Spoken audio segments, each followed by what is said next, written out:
নেতামশাই কি করছেন? আরে বাবা, চ্যাপটা হয়ে যাবো তো। এত জোরে কি কেউ জড়িয়ে ধরে? ছাড়ুন। ঘুম ঘুম কণ্ঠে জড়িয়ে যাওয়া গলায় স্পর্শী বলল। ধরাস করে চোখ খুলে সামলে তাকালো পরশ। স্পর্শী তার বুকের ওপর এখনো শুয়ে হাসছে। দ্রুত তাকে ছেড়ে দিয়ে ধরপড় করে বসল। আশেপাশ বার কয়েক তাকিয়ে জায়গাটা দেখে নিল। এখানে না আছে কোনো বাস আর না আছে রাস্তা। তাহলে কি সে এতক্ষণ ঘুমিয়ে ঘুমিয়ে স্বপ্ন দেখছিল? দু হাত দিয়ে মাথা চেপে ধরল। হার্টবিট এখনও অস্বাভাবিকভাবে চলছে। যতই দৃশ্যগুলো স্বপ্ন হোক, কিন্তু পরশ সেটাকে একদম মানতে পারছে না। পুনরায় দু হাত দিয়ে স্পর্শীকে জড়িয়ে ধরল। দ্রুত শ্বাস নিয়ে বলল, আমরা লঞ্চে যাব, ওকে পাখি? একদম বাসার কথা মনেই আনবে না। স্পর্শী থমকালো। পরশকে এতটা উত্তেজিত দেখে আগেই বুঝেছিল সে কোনো খারাপ স্বপ্ন দেখেছে। কোনো রূপ বাঘ বিতণ্ডায় না জড়িয়েই মাথা নাড়িয়ে হ্যাঁ বলল। বিকেল 3:30। ঘুম থেকে উঠেই দুজনে মিলে বিরিয়ানি খেয়ে নিয়েছে। এরপর প্রয়োজনীয় জিনিসপত্র ব্যাগে গুছিয়ে পা ফেলল পিরোজপুরের উদ্দেশ্যে। বাসে করে সদরঘাট আসতে স্পর্শী আবারও 2টো বিরিয়ানির প্যাকেট নিল। ধীর পায়ে এগিয়ে আসলো লঞ্চের কাছে। বিকেল 4:30। ইতিমধ্যে লঞ্চ চলতে শুরু করেছে। কেবিনের মধ্যে শুয়ে আছে পরশ। ধীর পায়ে তাকে পাশ কাটিয়ে স্পর্শী চলে এলো কেবিনের বাইরে। সামনের ঢালু জায়গাটায় শত শত লোক কাঁথা বিছিয়ে বসে আছে। তাদেরকে পাশ কাটিয়ে চলে এলো লঞ্চের কার্নিশে। দমকা বাতাসে গায়ে জামা কাপড়গুলো এদিক সেদিক উড়ছে। আশেপাশে ছোট ছোট নৌকাগুলোকে বেশ দারুণ লাগছে দেখতে। এই ঠান্ডা বাতাসের সাথে প্রাণ খোলা দম নিয়ে আলতো হেসে উঠল স্পর্শী। বহুদিন পর সে এমন প্রাণ খোলা হাসি হেসেছে। হঠাৎ করে পেছন থেকে কেউ একজন আলতোভাবে জড়িয়ে ধরল তাকে। স্পর্শী পিছু ফিরল না। এই পুরুষালী গন্ধটা তার বহু বছরের চেনা। এত দূরত্ব থাকার পরেও রাত হলে তার ব্যবহার করা ঘামে জর্জরিত শার্টটা বুকে নিয়ে শুয়েছে স্পর্শী। প্রতিটা ক্ষণ, প্রতিটা মুহূর্ত এই শ্যাম পুরুষের অস্তিত্বকে নিজের সাথে পরিচিত করেছে। সে কি করে ভুলবে এই গন্ধ? পরশ আলতো হাসল। মাথা নিচু করে সবার চোখের আড়ালে ঠোঁট ছুঁইয়ে দিল স্পর্শীর কাঁধে। হিমশীতল বাতাসের ঝটকার মধ্যে এই চুমুটা স্পর্শীকে বরফ শীতল করে দিল। কেঁপে উঠল সে। কিছুক্ষণ ওইভাবেই জমে রইল। বেশ কিছু মুহূর্ত পার হবার পর মুখ খুলে বলল, নেতামশাই। পরশ আধো কণ্ঠে বলল, চলুন না ছাদে যাই। দুজনের মধ্যেই কিছুক্ষণ নীরবতা কাজ করল। শেষে পরশ বলল, ভয় পাবে না তো? ছাদে অনেক বাতাস। আলতো হাসল স্পর্শী। লোমশ হাত দুটো দিয়ে ধরে নিজেকে সামলে নিল। পাতলা ঠোঁট দুটো আলতো ছুঁইয়ে বলল, আপনি আছেন তো? 4তলা লঞ্চ। চারিদিকে শত শত যানবাহন চলছে। দূরত্বের সেই জলজ বাহনগুলোকে নৌকা সমতুল্য লাগছে স্পর্শীর কাছে। আচমকা হাতের ফোনটা সামনের একটা কিশোর ছেলেকে দিয়ে বলল, একটা ছবি তোলো তো ভাইয়া। ছেলেটা মুচকি হেসে ফোন নিল। স্পর্শীর পুনরায় লঞ্চের কার্নিশে চলে এলো। পরশের হাতটাকে দুহাত নিয়ে পেঁচিয়ে বলল, আজকের এই মুহূর্তে আপনি আমার জ্যাক হয়ে যান আর আমি হই রোজ। চলুন না নেতামশাই, এই খুদে লঞ্চটাকে টাইটানিক বানিয়ে নিই। তারপর কোনো কিছু না বলেই নিজের দু হাত দুটো দুদিকে মেলে দিল স্পর্শী। পরশ আলতো হাসল। আশেপাশে প্রচুর জোয়ান ছেলে। অন্য সময় বাদ সাধলেও আজকে নিশ্চুপ রইল। প্রিয়তমার এই হাসি হাসি মুখটাকে কিছুতেই বিলীন হতে দিতে চায় না। অধর মেলে দিল, নিজেও দুহাত ছড়িয়ে দিল দুদিকে।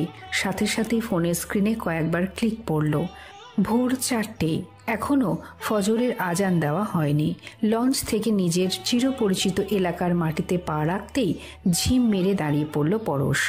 বহু বছর পর আজ সে তার পরিচিত এলাকায়। দুহাতে ব্যাগ নিয়ে স্পর্শীকে সামনে হেঁটে এলো বাজারের মধ্যে। এখনও চারিদিকে অনেক অন্ধকার। এই সময়ে গাড়ি পাওয়া যাবে না বুঝেই দুজন মিলে পা বাড়ালো শিকদার মঞ্জিলের দিকে। টানা 15 মিনিট হাঁটার পর নিজের পরিচিত বাড়িটার সামনে পৌঁছালো পরশ। মুহূর্তে চোখ পড়ল গেটের বাম পাশের পারিবারিক গোরস্থানের দিকে। বুকটা খাঁ খাঁ করে উঠল। ইচ্ছে করলো ছুটে ওদিকটায় যেতে। এরই মধ্যে স্পর্শীর ক্লান্ত ঘুম ঘুম চাহনিটা নজরে এলো। গেটের ভেতর থেকে তালা মারা। এদিকে ফোনের চার্জও শেষ। আজ এতদিন পরে নেতামশাইকে কাছে পাবে। এই উত্তেজনায় ফোনে চার্জ দেওয়ার কথাই ভুলে গেছিল স্পর্শী, কিন্তু হার মানল না। নিজের সেই পরিচিত তেরা প্রকৃতিতেই মুহূর্তেই ফিরে এলো। হাতের যাবতীয় জিনিসপত্র নিচে রেখে পরশের দিকে তাকিয়ে দাঁত কেলিয়ে হাসল। তারপর চারিদিকে তাকিয়ে একটা ইটের অর্ধ টুকরো হাতে নিল।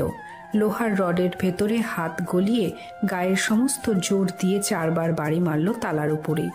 নিঝুম ভোরবেলায় শব্দগুলো যেন ভয়ঙ্কর আওয়াজ তুলল। পরশ উত্তেজিত হয়ে জিভ কেটে স্পর্শীকে বলল, এই এই ছাড়ো, কি করছো এসব? স্পর্শিয়া ছাড়ো।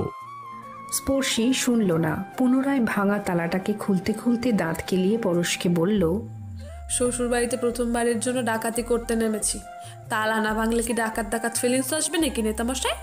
পরক্ষণেই হেসে বাচ্চামো কণ্ঠে বলল, এই জিনিস খেয়াল করেছেন নেতামশাই? আমরাই হলাম প্রথম ডাকাত যারা ব্যাগপত্র সাথে নিয়ে ডাকাতি করতে নেমেছি। ব্যাপারটা কি দারুণ, তাই না? তালা খুলে জোরালো হাতে গেট খুলল স্পর্শী। মর্মর শব্দে থমকালো ধরণী। যাবতীয় ব্যাগপত্র হাতে নিয়ে দুজন মিলে পা চালালো বাড়ির সদর দরজার সামনে। ভোর প্রায় 5টা। বাড়ির সদর দরজা ভেতর থেকে বন্ধ। ত্রস্ত হাতে 3 বার কলিং বেল বাজালো পরশ। খানিকক্ষণ অপেক্ষা করার পরেও ওপাশ থেকে দরজা খোলা হলো না। মেজাজ বিগড়ে গেল স্পর্শীর। এমনিতেই শরীরটা ঘুমে ঢলে পড়ছে। পরশকে সামনে থেকে সরিয়ে একটানা বেল বাজাতেই লাগলো যতক্ষণ না দরজা খোলা হয়। বেলের শব্দে অস্থির হয়ে কান চেপে ধরল পিয়াসা। এই তো আর একটু পরেই নামাজ পড়তে উঠবে, কিন্তু হঠাৎ এই অসময়ে গেট পেরিয়ে সদর দরজায় অসভ্যের মতন বেল বাজাচ্ছে কে? ভাবতে দ্রুত স্বামীকে ঘুম থেকে তুলল। তখনও বেল বাজাচ্ছে স্পর্শী। পরশের হাজারো বারণ সে কানে তুলছে না। জোর পায়ে হেঁটে পিয়াসা আর মহিউদ্দিন সিকদার দরজার সামনে এলো। সামান্য ভীতি এবং বিগড়ানো মেজাজ নিয়ে দরজা খুলতেই ওপাশ থেকে দৃশ্যমান হয় পরশের উজ্জ্বল মুখ। মুহূর্তে আঁতকে ওঠে দুজনে। পিয়াসা ধীর পায়ে আরেকটু সামনে এলো। এ যেন স্বপ্ন দেখছে সে। দুহাত উঁচু করে আলতো করে ছুঁয়ে দিল পরশের চিবুক। মুহূর্তেই চোখ বন্ধ করে নিল পরশ। এ তো স্বপ্ন নয়, সত্যি। স্বপ্ন হলে যে কখনোই ছোঁয়া যেত না। কিন্তু পরশ এখানে কি করে আসবে? মস্তিষ্কে এমন অজস্র চিন্তা ভাবনা হানা দিচ্ছে পিয়াসার। দুর্বল চিত্তে এসব ভাবতে ভাবতেই আচমকা ঢলে পড়ল পরশের বুকের ওপর। সাথে সাথে মাকে ধরে নিল পরশ।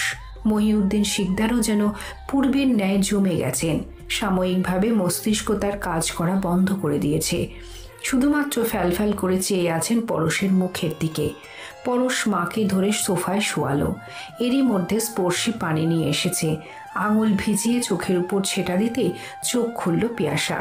সামনে পরশকে দেখে হাওমাও করে কেঁদে জড়িয়ে ধরল। পরশ চোখ বন্ধ করে মাকে সান্ত্বনা দিতে লাগলো। মা, আমি আসছি তো, এবার প্লিজ তোমার কান্না থামাও। থমকে গেল মহিউদ্দিন সিকদার। নিজেকে সামলে শান্ত কণ্ঠে বলল, কিন্তু তুমি ছাড়া পেলে কি করে? কে তোমায় ছাড়লো এত তাড়াতাড়ি? এখনো তো 8 বছর বাকি সাজার। আর ছাড়াই যখন পাবি তখন গত শুক্রবার আমাকে বললি না কেন? আলতো হাসল পরশ। এতক্ষণ স্পর্শী সোফায় এক কোণায় দাঁড়িয়েছিল। তাকে ইশারা করে বলল, জানি না, আমিও বুঝতে পারিনি কিছু। ও হঠাৎ কালকে গিয়ে ছাড়িয়ে নিয়ে এলো। উকিল মানুষ কখন কোন প্যাচ খাটিয়েছে কে জানে। ওর থেকে পরে জেনে নিও।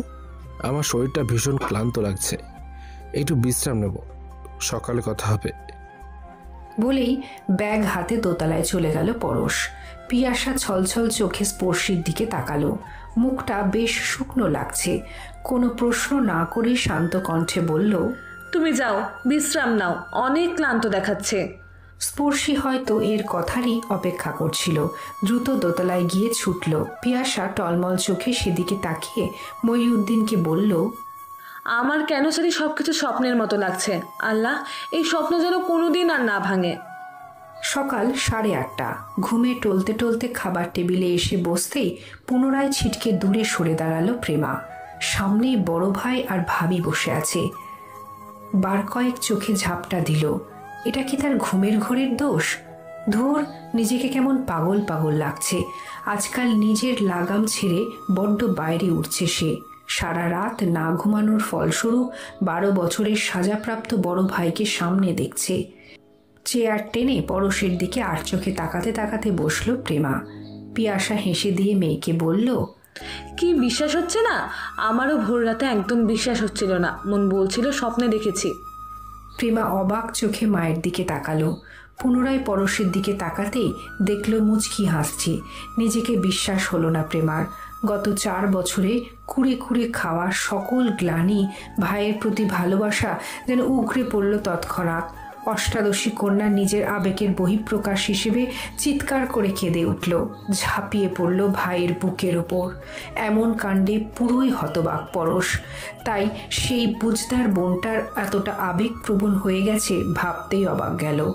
আলতো হাতে বোনকে সামলে বলল, এ বাবা, তুমি তো দেখছি কাঁদছো। আমি আসছি তাতে কষ্ট পেয়েছো বুঝি? নাক টেনে বুক থেকে সরে বসল প্রেমা। কান্নারত কণ্ঠে বলল, তুমি আমাকে রাগাতে চাইছো তো? কিন্তু আমি তো অবুঝ নই, একটুও রাখবো না আমি। ভাইয়া, তুমি ফিরে কিভাবে এলে? ভাবি, তুমি আমাকে এই সারপ্রাইজের কথাই বলছিলে রেজাল্টের দিন। থ্যাংক ইউ সো মাচ ভাবি। বলেই পুনরায় জড়িয়ে ধরল স্পর্শীকে। স্পর্শীর নাক ছিটকালো। এই মুহূর্তে শ্বশুরবাড়ির সবাইকে তারা ছিঁচকালুনে লাগছে।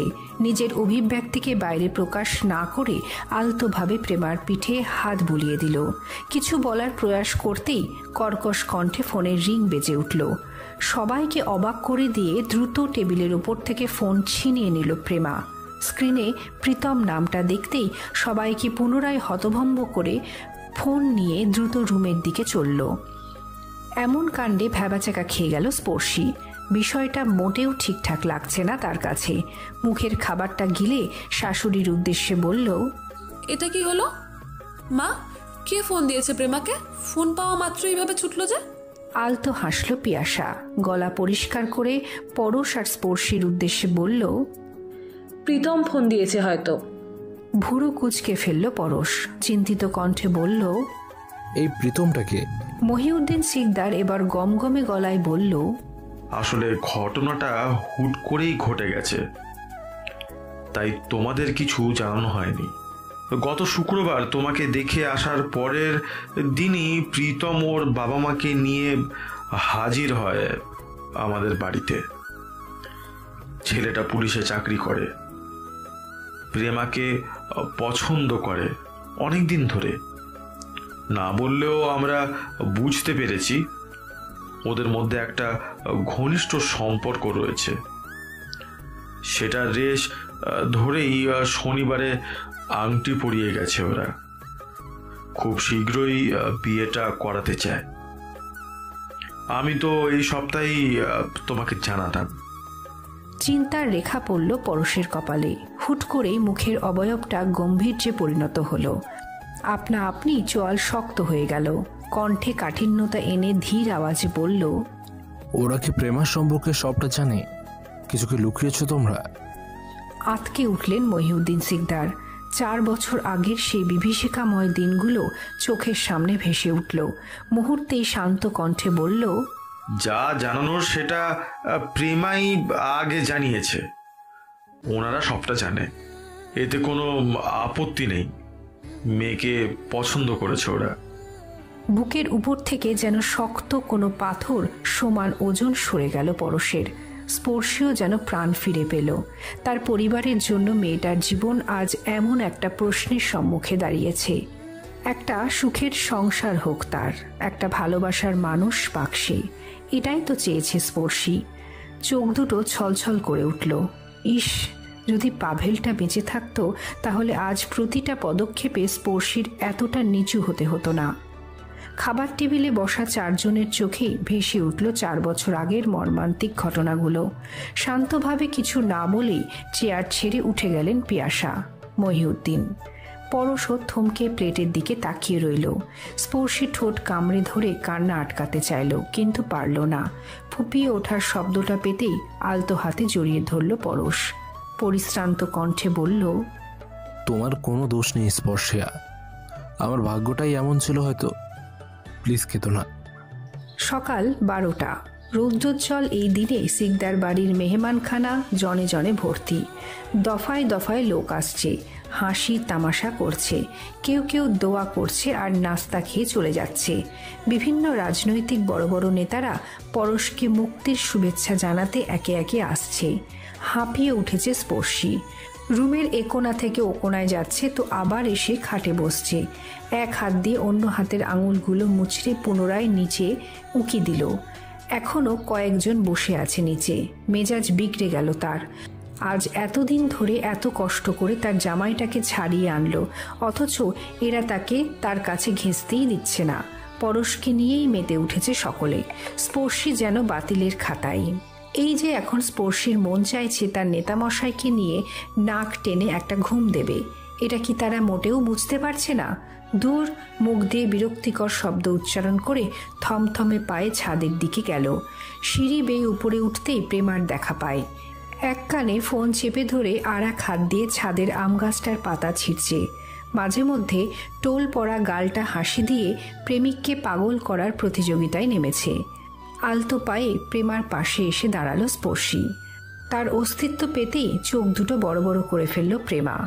কান থেকে ফোন নামিয়ে বুকের উপর বার দুয়েক ফুঁ দিল প্রেমা। ভয় জড়ানো কণ্ঠে বলল, বাবা তুমি? আমি তো ভয় পেয়ে গিয়েছিলাম, আর একটু হলেই হার্ট ফেল করতাম। ভুরু কুঁচকে ফেলল স্পর্শী। সন্দেহজনক চোখে তাকে হেয়ালি করে বলল, কেন গো, তুমি কি প্রীতমকে ভেবেছিলে নাকি? মাথা নিচু করে ফেলল প্রেমা। আলতো হেসে বলল, হ্যাঁ সেই রকমই। উনি বলেছিল এক্ষুনি এদিকে আসবে, এরই মধ্যে পেছনে তোমার উপস্থিতি পেতেই ভয় পেয়ে গিয়েছিলাম। ঠোঁট কামড়ে হাসল স্পর্শী। তারপর ইয়ার্কি সুরে বলল, এক্ষুনি এত আসা যাওয়ার ব্যবস্থা করো না, পরে দেখবে চুমু টুমু দেওয়ার আর ইন্টারেস্ট থাকবে না, পুরনো লাগবে। থেমে, এই দেখো তোমার ভাইকে ছাড়িয়ে আনলাম আমি, অথচ জানাব বসে আছেন তার পলিটিশিয়ান বন্ধু বান্ধবদের সাথে। অন্তত একবার তো আসতেই পারতো রুমে। ফিক করে হেসে দিল প্রেমা। ইয়ার্কি সুরে বলল, তো কি করবে, তোমাদের তো অলরেডি বিয়ের 4 বছর শেষ, এখনো কি নতুন আছো নাকি? এখন তো একটু আদর কম পাবেই, ধীরে ধীরে আরো কমবে। চোখ দুটো ছোট ছোট করে ফেলল স্পর্শী। সামনের চুল ছোটগুলো এক ঝটকায় পেছনে নিয়ে বলল, এক্সকিউজ মি মিস নন্দিনী, তোমার ওই আনরোম্যান্টিক ভাইয়ের সাথে মাত্র 5 দিনের সংসার করেছি আমি, বুঝছো? থেমে, সে যাই হোক, নিচে গিয়ে তোমার ভাইকে বলবে ভাবির ভালো লাগছে না, ওকে?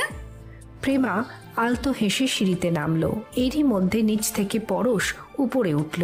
প্রেমাকে দেখতে ঠোঁট এলিয়ে জিজ্ঞেস করল, তোর ভাবি কোথায় বনু? পিছনে তাকিয়ে হাসল প্রেমা। তারপর বলল, ছাদের ওই কোণায় দাঁড়িয়ে আছে, ওর নাকি একটুও ভালো লাগছে না, বোরিং লাগছে। ভাইয়া তুমি বরং ভাবিকে আবার একটা বিয়ে দিয়ে দাও। বলেও হেসে নিচে নেমে চলে গেল। দ্রুত পায়ে উপরে উঠল পরশ। স্পর্শী বাম ভুরু কুচকে অন্যদিকে তাকিয়ে আছে। পরশ পাশে গিয়ে দাঁড়াতেই অন্যদিকে তাকালো। প্রেমা অনেকটা চেঞ্জ হয়ে গেছে, তাই না? প্রশ্নটা শুনেই পরশের দিকে তাকালো স্পর্শী। তারপর মাথা ঝুলিয়ে বলল, হ্যাঁ অনেক চেঞ্জ। আগে কেমন গোমরা হয়ে থাকতো, আর এখন ভালোই চঞ্চল হয়েছে। যা বুঝলাম প্রীতমের কপালে দুঃখ আছে, বেশ নাকানে চোবাবি খাওয়াবে আমার নন্দিনী। 2 হাত দিয়ে পেঁচিয়ে পেছন থেকে জড়িয়ে ধরল পরশ। স্পর্শী কোনো সাড়া দিল না। পুনরায় তার পিঠে নাক ঘষে পরশ বলল, হ্যাঁ একদম তোমার মতোই। মুহূর্তেই ছিটকে দূরে সরে গেল স্পর্শী। ভুরু কুচকে বলল, আমার মতো মানে? আমি আপনাকে নাকানে চোবানি খাওয়াই? ওহো, এখন তো বলবেনি, শীত গেলে তো গায়ের গাথা পায়ের তলাই থাকে। এখন তো আমিই খারাপ, পুরনো কত কিছু হয়ে গেছি। ভ্যাপাচাকা খেয়ে গেল পরশ। পুনরায় স্পর্শীকে জড়িয়ে ধরতে গেলেই ছিটকে দাঁড়ালো স্পর্শী। অভিমানী গলায় বলল, ছাড়ুন, এখন একদম প্রেম উপচে পড়ছে তাই না? আর এতক্ষণ তো ভালোই বন্ধুদের সাথে আড্ডা দিচ্ছিলেন, তখন আমার কথা মনে পড়েনি? যান এখান থেকে। পরশ মানল না, জোর করে জড়িয়ে ধরে পড়ে থাকল। মুখ ডুবিয়ে দিল স্পর্শীর ঘাড়ে। মুহূর্তেই জমে গেল স্পর্শী। সারা শরীর যেন ঝিম ধরে গেল তার। বহু বছরের দূরত্ব ঘুচিয়ে নিল দুজনে। পরশের বুকের মধ্যে মাথা দিয়ে ছোট্ট বিড়াল ছানার মতো পড়ে রইল। আধো আধো গলায় বলল, আগামী 1 ঘন্টা আমার, আগুন লাগলেও যেতে দেব না। আমি এভাবেই জড়িয়ে ধরে থাকবো। ওকে নেতামশাই? শব্দহীন হাসল পরশ। মাথা নাড়িয়ে আরো গভীরভাবে জড়িয়ে ধরল স্পর্শীকে। বিকেল 4টে। ড্রয়িং রুমে বসে আছে সবাই। প্রেমা ফোন স্ক্রল করছে। স্পর্শী সিঙ্গারা বানিয়ে আনতেই চঞ্চল চিত্তে ঝাঁপিয়ে পড়ল তার ওপর। এরই মধ্যে মহিউদ্দিন শিকদার ফোন হাতে এগিয়ে এলেন ড্রয়িং রুমে। সোফায় বসে পরশের উদ্দেশ্যে বলল, দেখো তো কি কাণ্ড! এবারে আমি কি করব? ভুরু কুঁচকে ফেলল পরশ। বলল, কি হয়েছে আব্বু? মহিউদ্দিন শিকদার দম নিলেন। ওই প্রীতমের বাবা আবারও ফোন দিয়েছে। তুমি যে ছাড়া পেয়েছো সেটাও জেনেছে। এখন ওরা তাড়াতাড়ি বিয়েটা সারতে চাইছে। বলছে কালকে এসে আংটি পরিয়ে বিয়ের ডেট ফিক্সড করে যাবে। এবার আমি কি বলি বলো তো? নিজের বিয়ের কথা শুনতেই মিউয়ে গেল প্রেমা। 2 হাত ভরে 4টা সিঙ্গারা হাতে নিয়ে আস্তে করে কেটে পড়ল সেখান থেকে। মুখ তার খুশিতে উপচে পড়েছে। পরশ পুরোটাই খেয়াল করল। বাবার উদ্দেশ্যে বলল, ওনাদেরকে আসতে বলো, আমি আছি তো, সামলে নেব সবকিছু। সারা সন্ধে লিস্ট করে সেই অনুযায়ী বাজার আনলো স্পর্শী আর পিয়াসা। সকালেই ও বাড়ি থেকে আসবে সবাই। সমস্ত জোগাড় নিয়ে সবকিছু সামলে রুমে ঢুকলো স্পর্শী। পরশ চোখের উপর হাত রেখে শুয়ে আছে। স্পর্শী আলতো করে দরজা আটকে শুয়ে পড়ল তার পাশেই। পরশ ঘুমিয়ে আছে ভেবেই মাথা ভর্তি দুষ্টুমিরা হাজির হলো। হাঁটু গেড়ে পরশের বুকের ওপর বসে অনর্গল চুমু দিতে লাগলো, যতক্ষণ না পরশের ঘুম ভাঙে। অনেক চেষ্টা করেও নিজেকে সামলাতে পারল না পরশ। ভেবেছিল শেষ অবধি স্পর্শী কি করবে সেটা দেখবে, কিন্তু এরই মধ্যে পেট ফাটানো হাসিতে মেতে উঠল। বিরক্ত হয়ে পরশের গায়ের উপর থেকে স্পর্শী উঠল। পরক্ষণেই ফোঁস করে বলল, আর কতক্ষণ চুপ করে থাকা যেত না? মেয়েদের মতো এত লাফাচ্ছেন কেন? হ্যাঁ, আনরোম্যান্টিক বুড়ো আমার রোম্যান্টিকতার 12টাই বাজিয়ে দিল। ধর, সবে মাত্র 2.5 মিনিট হয়েছে, মুডটাই নষ্ট হয়ে গেল। বলেই পাশে সোজা হয়ে শুয়ে পড়ল স্পর্শী। পরশ কাত হয়ে স্পর্শীকে জড়িয়ে ধরল। কানের কাছে মুখ নিয়ে আলতো করে বলল, তাই তোমার মুড শেষ? কিন্তু আমার মুড তো সবে ঠিক হয়েছে। এই মুহূর্তে আমি রোমান্টিক মুডে চলে এসেছি। মিসেস শিকদার, আপনি বরং কালকে নিশ্চিন্তে ঘুমোবেন। আজকে রাতটা আমার লাগবে, কোনো বাহানায় কাজ হবে না। ভুলেই কানের লতি ছুঁয়ে দিল। চোখ বন্ধ করে নিল স্পর্শিয়া। ধীরে ধীরে মেতে উঠল এক পরিচিত সুখানুভূতিতে। আলতো করে চোখের কোণে বেয়ে গড়িয়ে পড়ল সুখের অশ্রু। চোখ বন্ধ করে মনে মনে বলল, খোদা, আমার আর পরীক্ষা নিও না, এর থেকে জানটাই নিয়ে নিও। আমি আর পারবো না সহ্য করতে। ভোরের আলো ফুটতেই চোখ খুলল স্পর্শী। এতক্ষণ না ঘুমালেও আবেশে চোখ বুজেছিল। আড়মোড়া ভেঙে উঠতেই পুনরায় ঝাপটে ধরল পরশ। স্পর্শীর গলায় নাক ঘষতে ঘষতে ঘুম ঝরানো কণ্ঠে বলল, গুড মর্নিং পাখি। স্পর্শী আলতো হাসল। তারপর পরশের কণ্ঠনালীতে ঠোঁট ছুঁইয়ে বলল, গুড মর্নিং। ওভাবেই প্রায় 5 মিনিট দুজনে দুজনার শরীরের সাথে লেপ্টে রইল। কিছুক্ষণ পর স্পর্শী উঠতে গেলেই পরশ বাধা দেয়। আধো কণ্ঠে বলে, এখন না, আর একটু ঘুমাই প্লিজ। স্পর্শী নড়ে চড়ে উঠে পরশকে ছাড়ানোর প্রয়াস করে বলল, ধ্যাত, ছাড়ুন তো। আপনার ঘুম পেলে ঘুমিয়ে থাকুন, আমায় বাধা দিচ্ছেন কেন? অনেক কাজ আছে, ছাড়ুন তো। একদম না, তুমি গেলে আর ঘুম হবে না। আর একটু থাকো প্লিজ, আমি ঘুমিয়ে গেলে উঠে যেও। ওকে শোনা? স্পর্শী আর কিচ্ছু বলল না। হাল ছেড়ে পরশের বুকের মধ্যে ওভাবেই মিউয়ে রইল। সকাল 8টা। রান্নাঘরে বসে সমস্ত ফল থেকে শুরু করে যাবতীয় সকল নাস্তা সুন্দর করে সাজাচ্ছে স্পর্শী। এই তো মাত্রই ও বাড়ি থেকে 5 জন লোক এসেছে। প্রীতমের মা, বোন আর ফুপি এবং ছেলেদের মধ্যে প্রীতম আর ওর বাবা এসেছে। তাদের সামনে সোফায় বেশ দাম্ভিকতার সাথে বসে আছে পরশ। পাশেই আলতাফ সিকদার এবং মহিউদ্দিন সিকদার। সোফার পিছনে পরশের কাকি এবং পিয়াসা দাঁড়িয়ে কুশল বিনিময় করছেন। এরই মধ্যে নাস্তা হাতে ড্রয়িং রুমে গেল স্পর্শী। পরনে টপস অ্যান্ড জিন্স আর মাথায় ওড়না দিয়ে ঢাকা। মুখে হাসি ফুটিয়ে নাস্তাগুলো রেখে প্রেমাকে আনতে গেল স্পর্শী। তাকে আগে থেকেই শাড়ি পরিয়ে রেখে এসেছে সে। এক পাশ থেকে আগলে ধরে পরশের পাশে বসালো। মেয়ে তাদের আগে থেকেই পছন্দ, তাই কোনোরূপ বাগবিতণ্ডা না করেই আংটি পরিয়ে দিলেন প্রীতমের মা। আংটিটি পরানো মাত্রই প্রেমা লজ্জায় হাঁসফাঁস করতে লাগলো। স্পর্শী বুঝতে পেরে সেখান থেকে রুমে দিয়ে আসলো তাকে। প্রেমাকে রুমে দিয়ে নিচে আসতেই ভুরু কুঁচকে এলো স্পর্শীর। প্রীতমের ছোট বোন কতক্ষণ পর পর পরশের দিকে তাকাচ্ছে, মুখে লজ্জালু হাসি। পাত্তা দিল না স্পর্শী। তার হ্যান্ডসাম বরটাকে তো যে কোনো মেয়ে দেখলেই ফিদা হয়ে যাবে, এটা নর্মাল ব্যাপার। তাই ঘটনাটাকে বাতিলের খাতায় ফেলে পরশের পাশে দাঁড়ালো। কিন্তু সময় গড়াতেই অস্থির হয়ে পড়ল স্পর্শী। হুট করে এই চাহনিটাকে সহ্য করতে পারছে না সে। ইশারা করে সবার অগোচরে পরশকে বলল রুমে যেতে। প্রথমে অবাক হলেও কোনো গুরুত্বপূর্ণ কথা আছে ভেবেই পরশ সেখান থেকে উঠে রুমের উদ্দেশ্যে ঢুকল। আলতাফ সিকদার প্রীতম ও তার বাবাকে নিয়ে বাড়ির আশপাশ ঘুরতে গেলেন, সঙ্গে মহিউদ্দিন সিকদারও গেলেন। ড্রয়িং রুম জুড়ে পিনপিনে নীরবতা। ওপাশের সোফায় প্রীতমের মা, বোন আর ফুপি, আর এপাশে পিয়াসা এবং পরশের চাচি বসা। তাদের খাওয়া শেষেই নাস্তার ট্রে নিয়ে রান্নাঘরে গেল স্পর্শী। ভাবি, তা ছেলেটা তো এতদিন পরে ছাড়া পেল, শ্বশুরবাড়ির শত্রুতার মুখে পড়ে কি কষ্টটাই না করলো। তাই এবার ওইসব বাদ দিয়ে বিয়ে দিয়ে দিন, দেখবেন সব ঠিক হয়ে যাবে। আর ওইসব শত্রুতার মধ্যে ঢুকবেন না। কি লক্ষ্মী ছেলে। নাস্তার ট্রে রেখে ড্রয়িং রুমে আসতেই পুরো কথাটা স্পষ্ট কানে গেল স্পর্শীর। তাদেরকে আপ্যায়ন করার জন্যই পুরোটা সময় ব্যস্ত ছিল সে। এই রান্নাঘর তো এই প্রেমারই ঘর। এমন অবস্থায় তার সাথে কেউ পরিচয় করিয়ে দেওয়ার সময় পায়নি। মুখে ব্যঙ্গাত্মক হাসি ফুটালো স্পর্শী। পিয়াসা অস্বস্তিতে পড়লেন। একসময় রাগ অভিমানের বশবর্তী হয়ে প্রীতমের মাকে বলেছিলেন বড় ছেলে শ্বশুরবাড়ির শত্রুতার জন্য ছেলে জেলে, তার মেয়ে এবং ছোট ছেলের এই অবস্থা। স্পর্শীর কথা জানতে চাওয়াই বলেছিলেন সে মেয়ে নিজের লেখাপড়া নিয়ে ব্যস্ত। তার রেস ধরেই প্রীতমের মা বলেছিলেন ছেলেকে আর ও সম্পর্কে না জড়াতে। কিন্তু হুট করে সবার সামনে এমন প্রস্তাব রাখবে সে তা খুনাক্ষরেও জানতে পারেনি, বুঝতেও পারেনি। পরশের চাচি স্পর্শীর দিকে তাকিয়ে পুনরায় পিয়াসার দিকে চাইলেন। চাঞ্চল্যচিত্ত এই নারী এখন স্পর্শীর থেকে ঘটানো একটা বিস্ফোরণের আশা রেখেই চুপ করে রইলেন। কিন্তু উপস্থিত সবাইকে অবাক করে দিয়ে স্পর্শী ধীর পায়ে প্রীতমের মায়ের কাছে বসল। আলতো হেসে বলল, হ্যাঁ আন্টি, এবারে সত্যি ওনার একটা বিয়ে দেওয়া উচিত। ভালো একটা মেয়ে খুঁজছি, খুঁজে পেলেই বিয়েটা দিয়ে দেবো, কি বলেন?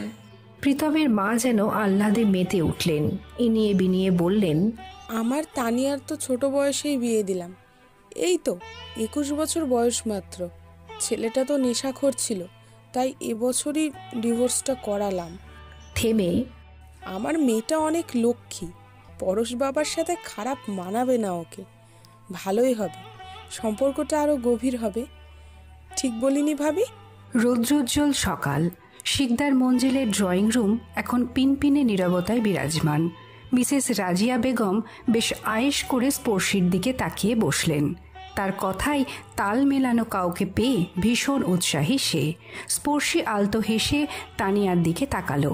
মেয়েটা এখনো মুখে লজ্জালু হাসি নিয়ে ফ্লোরের দিকে তাকিয়ে পায়ের নখ খুঁটছে। এমন ভাব যেন তাকেই দেখতে এসেছে শ্বশুরবাড়ি থেকে। গায়ে জ্বালা ধরে গেল স্পর্শীর। টান টান হয়ে তানিয়ার দিকে তাকিয়ে বলল, তোমার নাম কি, কি করো, কোথায় থাকো, ডিটেলসে বলো। চমকে উঠল উপস্থিত সবাই। পিয়াসা বেগম উত্তেজিত গলায় বললেন, এখন এসব থাক না ভাবি, আমি আপনাকে পরে বুঝিয়ে বলবো, বাদ দিন। তাছাড়া আমার দূর সম্পর্কের এক বোনের ছেলে আছে, সেও ডিভোর্সি, কিন্তু খুব ভালো বলে তানিয়া মামুনির বিয়ে দিতে চাইলে আমি সেখানে কথা বলে দেখতে পারি, সেটা আরও ভালো হবে। মনক্ষুণ্ণ হলো রাজিয়া বেগম। চটপটের স্বরে বলল, কেন ভাবি, আমার মেয়ে কি দেখতে খারাপ? মাত্র 4 মাসের সংসার করেছে, আর আপনার ছেলের বয়স তো 32 পার হয়ে গেছে। এখনো যে আমি আমার এই যুবতী মেয়ের বিয়ের কথা বলছি, এটাই তো অনেক। এমন ভাব করছেন যেন আপনার এই আধবুড়ো ছেলের জন্য অবিবাহিত মেয়ে আনবেন। এতটা অকৃতজ্ঞ কেন আপনারা? আপনার এই ধর্ষিতা মেয়েকে তো আমার অবিবাহিত ছেলেটার সাথে নিচ্ছি। মেয়ে তো আপনার দেখতে আহামরি সুন্দরও না, নিহাত ছেলেটা পাগলামি করছে, নইলে। আর কিছু বলার আগেই তানিয়া মাকে থামিয়ে দিল। পিয়াসা বেগম যেন থম মেরে রইলেন। কিছু বলার ভাষায় হারিয়ে ফেলেছেন তিনি। স্পর্শী এখনও নীরব হয়ে সব কিছু দেখছে। আচমকা দাঁড়িয়ে তানিয়ার পাশে গেল, তেরা কণ্ঠে বলল, আরে আন্টি, আপনি এত হাইপার হচ্ছেন কেন? আপনি যখন প্রস্তাব রেখেছেন তখন মেয়ের খুঁটিনাটি আমাকে জানতে হবে না? দেখি তো। বলেই তানিয়ার চুল খুলে দিল। ঝরঝর করে কালার করা চুলগুলো পিঠময় ছড়িয়ে গেল। কোমরের উপর পর্যন্ত পড়া চুলগুলো আলতো হাতে ধরে আফসোসের কণ্ঠে বলল, ইস, হলো না তো, এত ছোট চুল নিয়ে তো হবে না, এই যে দেখুন। বলেই হাঁটু সমান চুলগুলো খুলে কাঁধের সামনে এনে বলল, রাতে ঘুমানোর সময় তো উনি আমার চুলগুলো দু হাতে পেঁচিয়ে ধরে ঘুমায়, না হলে ওনার ঘুমই আসে না। কোথাও যেতে গেলে আলতো হাতে আমার চুলগুলো কাছে টেনে নিয়ে নেয়। কিন্তু আপনার মেয়ের যে লেজ, এই লেজ ধরে টানলে তো মাথার খুলি শুদ্ধ ওনার হাতে চলে আসবে। না বাবা, আমি আবার এত রিস্ক নিতে পারবো না। এমনিতেই 3টা খুন করে এতগুলো বছর জেলে ছিল, এখন আবার 4 নাম্বার খুন।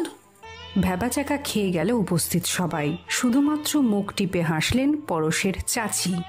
তানিয়া চোখগুলো বড় বড় করে তাকিয়ে রইল স্পর্শীর দিকে। মাথাটা ভন ভন করছে। এই মেয়ে পরশ শিকদারের সাথে রাতে ঘুমায় কেন? কেন? রাজিয়া বেগম চটপটে কণ্ঠে বললেন, এটা কি ধরনের অভদ্রতা? আর তুমিই বা কে যে পরশ বাবার জন্য বউ ঠিক করবে? ওর মা আছে এখানে। আর বলার আগেই উপর থেকে হনহন করে পরশ নেমে এলো। বাম ভুরু কুঁচকে স্পর্শীর সামনে এসে বলল, 5 মিনিট ধরে ওয়েট করছিলাম আমি। আমাকে উপরে পাঠিয়ে এখানে কি করছিলে? দাঁত মেলে হেসে দিল স্পর্শী। পরশের হাত ধরে সোফায় বসিয়ে তেরা কণ্ঠে বলল, এমা নেতামশাই, রাগ করছেন কেন? আরে বাবা, আপনার জন্য বিয়ের সম্বন্ধ এসেছে, তাই তো উপরে পাঠালাম। আগে কথাগুলো সব ঠিকঠাকভাবে ভেবে নি, তারপর পাত্রকে আনতে যাব। তার আগে এসে বসে থাকলে তো সবাই নির্লজ্জ পাবে আপনাকে। পরশ আহাম্মক বনে গেল। কিছু জিজ্ঞেস করার প্রয়াস করতেই স্পর্শী থামিয়ে দিয়ে বলল, আসলে আমার শাশুড়ি মায়ের আমাকে পছন্দ হয়নি, তাই তো ছেলেকে বিয়ে দেওয়ার জন্য উঠে পড়ে লেগেছে। থেমে রাজিয়া বেগমের উদ্দেশ্যে হেসে বলল, আমি কে জানতে চেয়েছিলেন না? আমি আপনার পছন্দ করা পাত্রর প্রথম পছন্দের পাত্রী, বিগত 4 বছর থেকে বর্তমান পর্যন্ত একমাত্র বউ। তাই আমার জামাইয়ের জন্য নতুন পাত্রী খোঁজা অবশ্যই আমার দায়িত্বের মধ্যে পড়ে, তাই না আন্টি? রাজিয়া বেগম এবার ভীষণ অস্বস্তিতে পড়লেন। এই মেয়ের সামনে বসেই তার পরিবারের ব্যাপারে বাজে কথা বলছেন তিনি। এভাবে সামনাসামনি সব ব্যাপারটা বিগড়ে যাবে, এটা তার মোটেও কামনা ছিল না। এরই মধ্যে পেছন থেকে মহিউদ্দিন সিকদার হো হো করে হেসে দিলেন। বাকিরাও হাসতে হাসতে এসে সোফায় বসলেন। রাজিয়া বেগম বেশ অপমানিত বোধ করলেন। শুরুতে বললেই তো সব মিটে যেত। এভাবে মেয়ের বিয়ের প্রস্তাব রাখবে আর তাকেই সবাই এভাবে হাস্যকর পাত্রী বানাবে, এটা ভীষণ আত্মসম্মানে লেগেছে তার। তাড়াহুড়ো করে উঠতে উঠতে বললেন, আমি সত্যিই দুঃখিত। যাই হোক, সব কিছু তো মিটেই গেল। এখন আমরা আসি। বাড়িতে গিয়ে বড়রা বসে সিদ্ধান্ত নিয়ে বিয়ের তারিখ জানিয়ে দেব। চলো তাহলে। এক প্রকার তাড়াহুড়ো করে সবাইকে নিয়ে চলে গেলেন রাজিয়া বেগম। সবাই যেতেই স্পর্শী পরশের দিকে নীরবভাবে কিছুক্ষণ তাকিয়ে রইল। তারপর তাচ্ছিল্যের হাসি দিয়ে হনহন করে রুমের দিকে চলে গেল। পরশ পড়ল বিপাকে। স্পর্শীকে রুমের মধ্যে ঢুকতে দেখেই মায়ের উদ্দেশ্যে ধীর কণ্ঠে বলল, মা, এসব মজা করার দিন কি এখনো আছে? কি সব উদ্ভট কাজ করো তুমি? আমার বিয়ে দেবে আবার? আশ্চর্য সব উদ্ভট মজা। চোখ গরম করে কিছুক্ষণ ছেলের দিকে তাকিয়ে রইলেন পিয়াসা। থমথমে কণ্ঠে বললেন, হ্যাঁ, এখন তো সব আমারই দোষ। আমি তো গত সপ্তাহে প্রীতমের মায়ের সাথে কথা বলেছিলাম। তোর আর তোর বউয়ের কথা জানতে চাইছিল বলেই তো কথাগুলো বলেছি। আর স্পর্শী কি লেখাপড়া করতে যায়নি? আর উনি যে এমন হুট করে মেয়ের বিয়ের প্রস্তাব রাখবে সেটা কি জানতাম আমি? থেমে, তাছাড়া উনি বলার সাথে সাথেই সত্যটা বললে কি হতো? শুধু শুধু হাস্যকর পাত্রী বানালো বেয়ানকে। না জানি খুব রাগ করেছে। এইরকমই অজস্র কথা বিড়বিড় করে বলতে লাগলেন পিয়াসা বেগম। পরশ আমল নিল না, চুপচাপ বাড়ি থেকে বের হয়ে গেল। বাইক নিয়ে বাজারের উদ্দেশ্যে আজ এতদিন পর রওনা হলো। বাজারের কাছাকাছি আসতেই থমকে দাঁড়িয়ে পড়ল।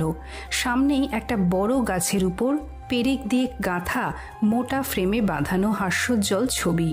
নির্বাচনকালীন সময়ে অনেক জায়গায় এই ছবি টাঙানো হয়েছিল, আজও আছে, তবে ছবিটার 1/3 নষ্ট হয়ে গেছে ইতিমধ্যেই। হায় রে স্বপ্ন, নিজের সমস্ত অনুভূতি, ভালো লাগা, ভালোবাসা সবটাই তো রাজনীতির মধ্যে বিদ্যমান ছিল। এক ধ্যানে পোস্টারটার দিকে তাকিয়ে রইল পরশ। মুহূর্তেই ওই হাস্যোজ্জ্বল ছবিটির রং পরিবর্তন হয়ে ধীরে ধীরে সেখানে ফুটে উঠেছে এক নির্মম লাশের অবয়ব। তারই পাশে ভেসে উঠেছে 14 বছরের এক কিশোরীর আর্তনাদের ধ্বনি। ধীরে ধীরে ফুটে উঠল লাল রঙের অবয়ব। মুহূর্তেই চোখ বন্ধ করে নিল পরশ। হাত পা কেঁপে উঠেছে ক্ষণে ক্ষণে। প্রিয় মানুষগুলোর অনুপস্থিতিটা যেন প্রতিটা ক্ষণে দুমড়ে মুচড়ে দিচ্ছে হৃদয়টাকে। সহ্য শক্তি যেন চরম সীমায় পৌঁছে গেছে তার।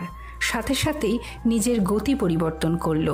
বাইক ঘুরিয়ে পুনরায় বাড়ির দিকে রওনা হলো। না, বাড়ি নয়, এখন সে যাবে ভাইয়ের কাছে। তার পাশে গিয়ে বসবে, হাত বুলিয়ে আদর করবে ওই নরম স্যাঁতসেঁতে মাটির ওপর। আলতো করে দুটো চুমু খাবে, ধীর কণ্ঠে হাজারো না বলা কথা বলবে ছোট ভাইয়ের সাথে। তবে সেটা সবার অগোচরে। নিজের দুর্বল ভিত্তিটাকে অন্যের সামনে আর কখনোই প্রকাশ করবে না পরশ, কখনোই না। ছাদে টাঙানো রশিতে ভেজা জামাকাপড়গুলো ত্রস্ত হাতে মেলে দিয়ে তাড়াহুড়ো করে সিঁড়ি দিয়ে নিচে নামতে গেল আরশি। ইসির ঘুম ভেঙে গেছে, মাত্রই ওকে ঘুম পাড়িয়ে গোসল করতে গিয়েছিল, এরই মধ্যে আবার উঠে গেছে। বিরক্তিতে নাক মুখ কুঁচকে ফেলল আরশি। দ্রুত পায়ে নামতে গিয়েই পরনের কাপড়ে পা বেঁধে ঠাস করে নিচে পড়ে গেল। না, এখনো পড়েনি। পড়ার আগেই বলশালী দুটো পুরুষালী হাত তার কোমর জড়িয়ে নিয়েছে। কিছু বলে ওঠার প্রয়াস করার আগেই দুহাতে শূন্যে তুলে কোলে নিয়ে রুমের ভেতরে ঢুকল। বিছানায় শোয়া ইসির পাশে শুইয়ে দিয়ে গায়ের ঘামে জর্জরিত শার্ট খুলতে খুলতে বলল, আমার কি কপাল, একসাথে দুটো বাচ্চা পালতে হচ্ছে। দেখে শুনেও তো একটু হাঁটতে পারো নাকি? আমার ইসেও তো দিনে এতবার পড়ে যায় না, যতবার তুমি এক এক জায়গায় পিছলে পড়ে যাও। নাকের পাটাতন ফুলিয়ে বিছানায় বসলো আরশি। গমগমে কণ্ঠে বলল, আমার কি দোষ? আপনার মেয়ে কি একটু শান্তি দেয় আমায়? এইমাত্র ঘুমিয়ে পড়িয়েছে, এর মধ্যেই আবার কান্নাকাটি শুরু করে দিয়েছে। একটু শান্তি দেয় না আমায়। থুর। রাহুল থমকে গেল। আরশির দিকে তাকিয়ে চুপচাপ দেখতে লাগলো। আগের সে বাচ্চা মেয়েটা আর নেই। বেবি হওয়ার পর থেকেই বেশ গোলুমলু হয়ে গেছে। শরীরে পড়েছে নারীত্বের ছাপ, মুখে পড়েছে মাতৃত্বের মায়া। বয়সটাও তো কত, মাত্র 22 চলছে। এর মধ্যেই বাচ্চা নেওয়ার উচিত হয়নি তার। কিন্তু সেই বা কি করতে পারে? যে আসবে তাকে কিভাবে আটকাবে? এই সাধ্যি কার? ক্লান্ত চিত্তে আরশির পাশে বসল রাহুল। কপালের সামনের চুলগোছা কানের পেছনে সরিয়ে দিয়ে বলল, খুব জ্বালায় না তোমায়? সত্যি এত তাড়াতাড়ি বেবি নেওয়া উচিত হয়নি, তাই না? এর থেকে অ্যাবর্শন করা উচিত ছিল। চমকে উঠল আরশি। মুহূর্তেই ছোট্ট মেয়েটাকে বুকের সাথে চেপে ধরল। বাচ্চা নষ্ট করলে তো এই ছোট্ট পাখিটা আজ থাকতো না তাদের মাঝে। কোথায় থাকতো এই পরীটা? মেয়ের দুগালে চুমু খেয়ে ঝাঁঝালো কণ্ঠে বলল, কেন? ও কি আপনাকে জ্বালাচ্ছি নাকি? খুব বেশি বোঝা হয়ে গেছে আমার মেয়ে। থেমে করুণ কণ্ঠে বলল, একদম বাজে কথা বলবেন না আপনি। ও আমায় একটু জ্বালায় না, বাচ্চা তো, এই জন্য একটু কাঁদে। বড় হলে ঠিক হয়ে যাবে। আর দোষটা তো আমার, আমি সামলাতে পারি না। বাড়ির রান্না বান্না তো মাই করে, আমি তো ব্যাস একটু হাতে হাতে কাজগুলো গুছিয়ে দিই। তাছাড়া বিকাল বা রাতেও তো প্রায়ই ইসি আব্বু মায়ের কাছেই থাকে। ও তো মাঝে মধ্যে বিরক্তি হয়ে বলি, তাই বলে আপনি এসব বল। ভ্যাবাচাকা খেয়ে গেল রাহুল। গায়ের শার্টটা বিছানায় ছুঁড়ে ফেলে বাথরুমে গেল। যাওয়ার আগে দাঁতে দাঁত চেপে বলল, তোমাদের মেয়েদের এই একটাই সমস্যা, ভালো বললেও আমি খারাপ, আর খারাপ বললেও আমি খারাপ। যত দোষ সবই এই রাহুল ঘোষ। অদ্ভুত বিচার। প্রাণোচ্ছল বিকেলবেলা। ঘড়ির কাঁটায় তখন মাত্র 4টে বাজে। ফুরফুরে মন নিয়ে বাড়ির আনাচে কানাচে ঘুরে বেড়াচ্ছে প্রেমা। এই যে ফাগুন চলছে, না ঋতুতে নয়, তার মনে ফাগুন চলছে। চারপাশ থেকে অদৃশ্য মৌমাছিরা যেন মধু চুষতে প্রাণপণ চেষ্টা চালাচ্ছে। কিছুক্ষণ পর পর আলতো করে হেসে দিচ্ছে প্রেমা। নিজের এই চঞ্চল দিকটার সাথে খুবই অপরিচিত সে। ড্রয়িং রুমে যেতেই দেখল মা ফোনে কার সাথে কথা বলছে। ভুরু উঁচিয়ে জিজ্ঞেস করতেই পিয়াসা ইশারায় বলল, ও বাড়ি থেকে ফোন করেছে। মুহূর্তেই মন পায়রাটা নিচে উঠল। ও বাড়ি থেকে ফোন দিয়েছে মানে বিয়ের ডেট জানানো হবে এখন। আলতো পায়ে দুরু দুরু বুক নিয়ে মায়ের শরীরের সাথে মিশে রইল। ফোনের স্পিকার লাউডে দিয়ে কান পাতল ওপাশের বলা রাজিয়া বেগমের কথাই। আপনি কিভাবে থাকেন ভাবি এই মেয়ে নিয়া? আদৌ এ কি সংসার করতে জানে? কি চ্যাটাং চ্যাটাং করে কথা বলে, সবার আগে মুখ চলে। দেখলাম তো নাস্তা আনলো, মনে হয় যেন লাফাচ্ছিল পুরো ফ্লোরে। তার উপর ঘরের বউ। ভালো একটা শাড়ি পরো, তা না ছেলেদের মতো একটা জিন্স পরা সামনে আসছে। যাই বলেন ভাবি, এই মেয়ের জন্য একবার এতগুলো দিন ছেলে আপনার জেলে, আরেকটা মারা গেছে, না জানি ভবিষ্যতে আরো কি কি হয়। অস্বস্তিতে পড়লেন পিয়াসা বেগম। আমতা আমতা করে বললেন, আরে না না ভাবি, তেমন কিছু না। আসলে মা ছাড়া বড় হয়েছে তো, তাই একটু চটপটে। কেউ শাসন করেনি তো এর আগে। আপনি ওর কথা বাদ দিন। শুনলেন না রাজিয়া বেগম। পুনরায় হেয়ালি করে বলল, এসব ব্যাপারে বাদ দিলে কি চলে? দেখবেন আর কটা দিন পর যখন আপনাকে প্রত্যেক কথায় খোটা দিবে, সারাক্ষণ স্টাইল নিয়ে বসে থাকবে। আমার সাথে আবার এমন চলবে না, তার আগেই মুখ ভেঙে দিব। কোথায় ধর্ষিতা ননদ বিয়ে দেবে, সেই জন্য আরো মিষ্টি করে নরম হয়ে সবার সাথে কথা বলবে, তা না আরো গায়ে পড়ে ঝগড়া করছিল। আমার মেয়ের চুল নিয়ে আবার অপমানও করছিল। কি খুঁত আমার মেয়ের, শুধু বিয়েই তো হয়েছে, বিয়ের আগে গায়ে তো কলঙ্ক নিয়ে বসে থাকিনি। ছলছল করে উঠল প্রেমার চোখ। মুহূর্তেই দাঁড়িয়ে পড়ল সেখানে। মায়ের হাত থেকে ফোনটা টেনে নিয়ে কেটে দিল। পিয়াসা বেগমও হতভম্ব হয়ে গেলেন। আদৌ তিনি কথার কোনো প্যাঁচ ধরতে পারলেন না। মহিলা তো এর আগে এভাবে কথায় কথায় খোঁটা মেরে কথা বলেনি। তাহলে স্পর্শীর জন্য অপমান বোধ করেছেন? আর সেই জন্যই কি এভাবে কথা বলে বিয়েটা ভাঙতে চাইছেন? আহারে, মেয়েটা প্রীতমকে কতই না ভালোবাসে। এ কদিন কতই না হাস্যোজ্জ্বল ছিল। এরই মধ্যে প্রেমার হ্যালো শুনেই ভাবনা থেকে বেরিয়ে এলেন। কাকে ফোন করছে জিজ্ঞেস করার প্রয়াস করতেই প্রেমা থামিয়ে দিল। ধীর কণ্ঠে ওপাশের ফোনের মালিককে বলল, আমি প্রেমা বলছি, আপনি শুনতে পাচ্ছেন? ফোন হাতে নিয়ে প্রীতম অবাকের রেশ ধরে বলল, বাবা এত প্রেম! এই তো 20 মিনিট আগেও কথা বললাম, এখন আবার মায়ের ফোন থেকে কল করেছো কেন? তোমার ফোনের চার্জ শেষ নাকি? চোখ বন্ধ করে নিজেকে সামলে নিল প্রেমা। গলা পরিষ্কার করে কঠিন কণ্ঠে বলল, আমি ধর্ষিতা মেয়ে। পুরো জেলার সবাই জানে প্রেমা শিকদার 14 বছর বয়সে গণধর্ষণের শিকার হয়েছে। নিশ্চয়ই আপনি বা আপনার পরিবারের অজানা ছিল না। সম্পর্ক শুরুর আগেও আমি অজস্রবার আপনাকে বুঝিয়েছি, বরং এসব কথায় আপনি পাত্তা দেননি। শেষ পর্যন্ত নিজেই পাগলামি করে সম্পর্কটাকে বিয়ে অবধি নিয়ে যেতে চাইছেন। আমি তো জোর করিনি, করেছি আপনাকে। অবাক হয়ে গেল প্রীতম। আশ্চর্যের রেশ ধরে বলল, এইসব কি ধরনের কথা বলছো প্রেমা? আমি কি শুনতে চেয়েছি এইসব? ডুকরে গলার কাছে আসা কান্নাটাকে সামলে নিল প্রেমা।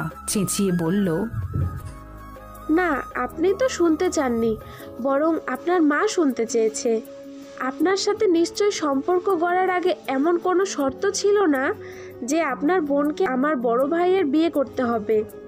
আমার ভাই ভাবি যেরকমই হোক না কেন, ওদের মধ্যে যাই হোক না কেন, সেটা ওদের আর আমার পরিবারের ব্যাপার। এটা নিয়ে নিশ্চয়ই আমি আপনার মায়ের কোনো কথা শুনবো না। কিন্তু তাও আপনার মা প্রত্যেকটা কথার ছুরি এমনভাবে ফেলেছে যেন আমাদের পরিবারটা পুনরায় ভেঙে যাক। উনি তো ইঙ্গিত নয়, সরাসরি বলেছে কথাগুলো। আমার শরীরে বিয়ের আগে অন্য পুরুষের ছোঁয়া লেগেছে।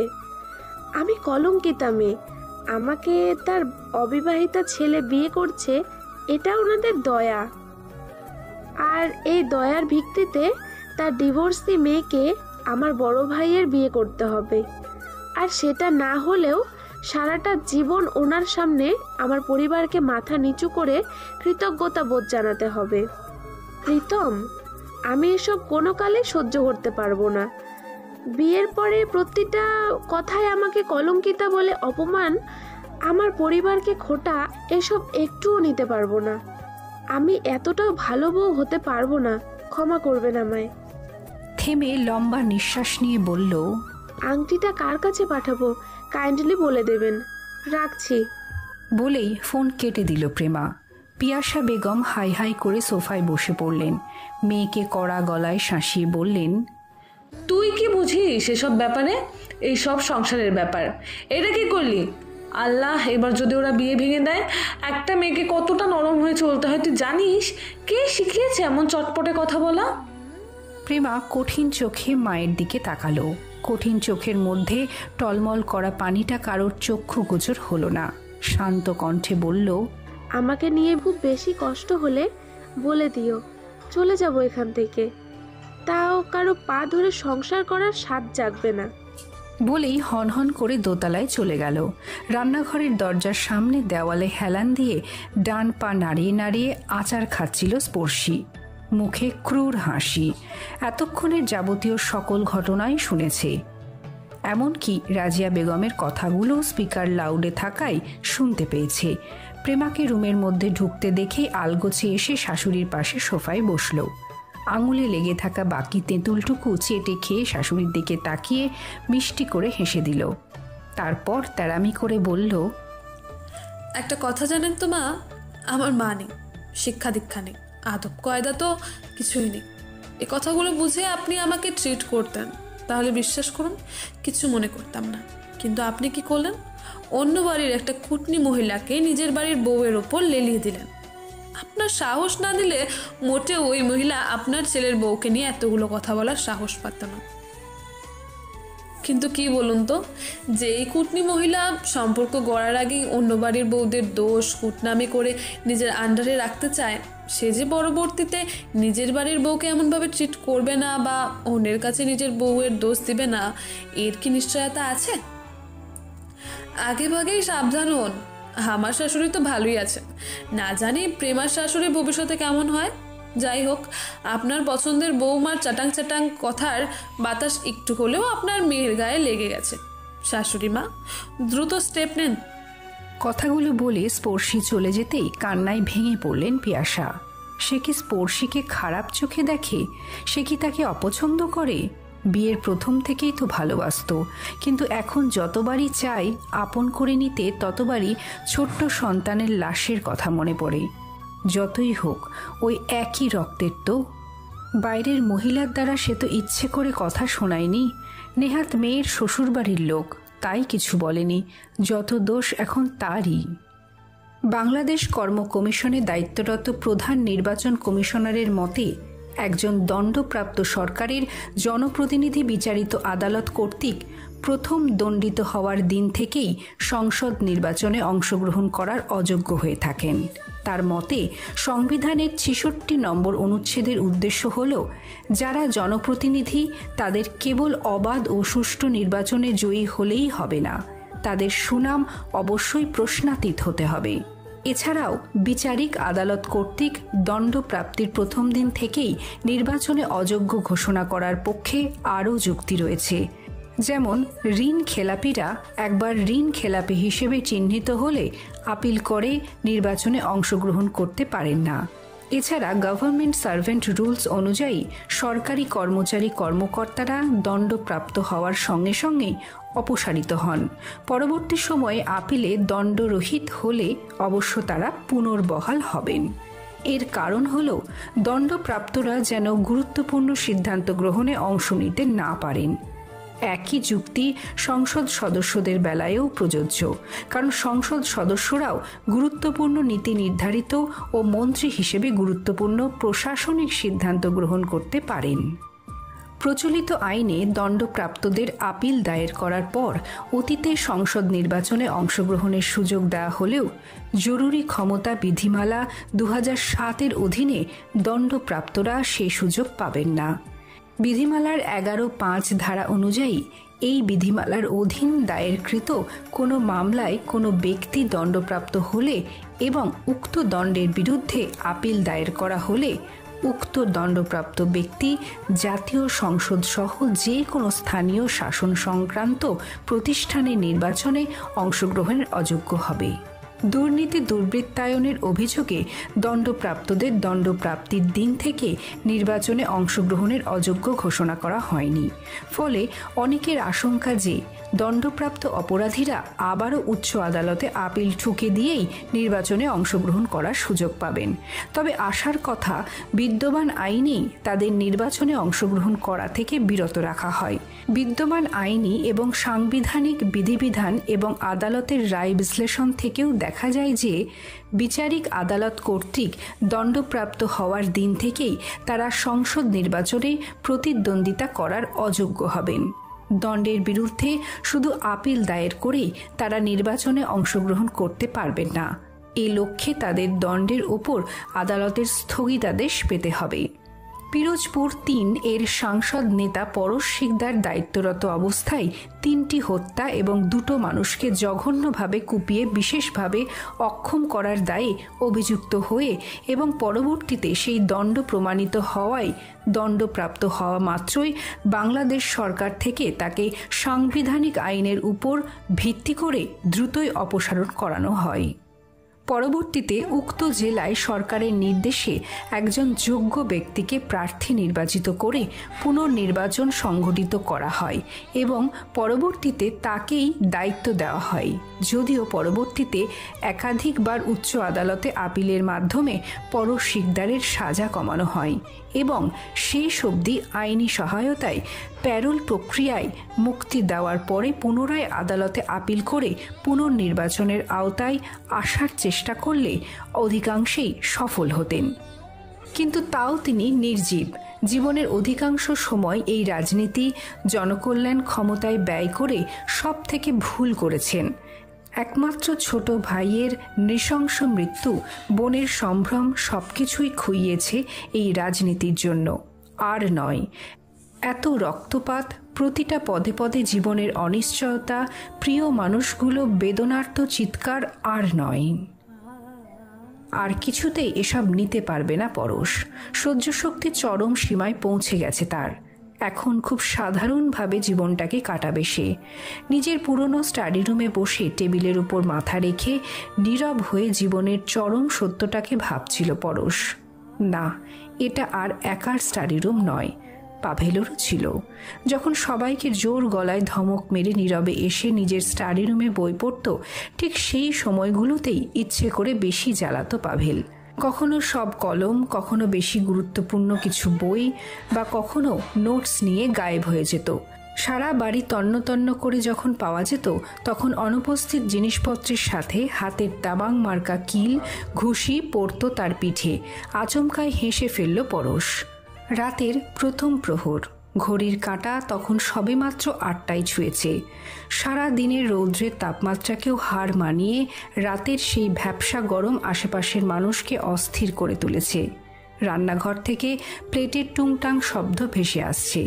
স্পর্শী প্লেট ধুয়ে সেগুলো ডাইনিংয়ে রেখেছে। আর পিয়াসা পাশেই তার গচ্ছিত রাখা শৌখিন প্লেট, চামচ, গামলা নাড়িয়ে চাড়িয়ে দেখছে। সকালেই এতগুলো জিনিস নামানো হয়েছিল অতিথিদের আপ্যায়নের জন্য। সারাটা সংসার জীবনের গোছানো শৌখিন জিনিসগুলো আলতো হাতে ছুঁয়ে দিয়ে সময়টাকে মনে করছে। এরই মধ্যে কলিং বেলের আওয়াজ আসতেই চমকে দাঁড়ালো স্পর্শী। পরশ স্টাডি রুমে, প্রেমা নিজের রুমে। মহিউদ্দিন শিকদার সোফায় বসে নিজের স্কুলের কিছু পেপার্স দেখছেন। তাহলে হুট করে এই সময় কে আসবেন? শ্বশুরকে নিজ কাজে মগ্ন দেখে নিজেই সদর দরজার দিকে এগিয়ে গেল স্পর্শী। আলতো হাতে খিল খুলতেই এক ঝটকা ভ্যাপসা হাওয়ার সাথে ভেতরে প্রবেশ করলেন রাজিয়া বেগম। পেছনে তার স্বামী এবং প্রীতম রয়েছে।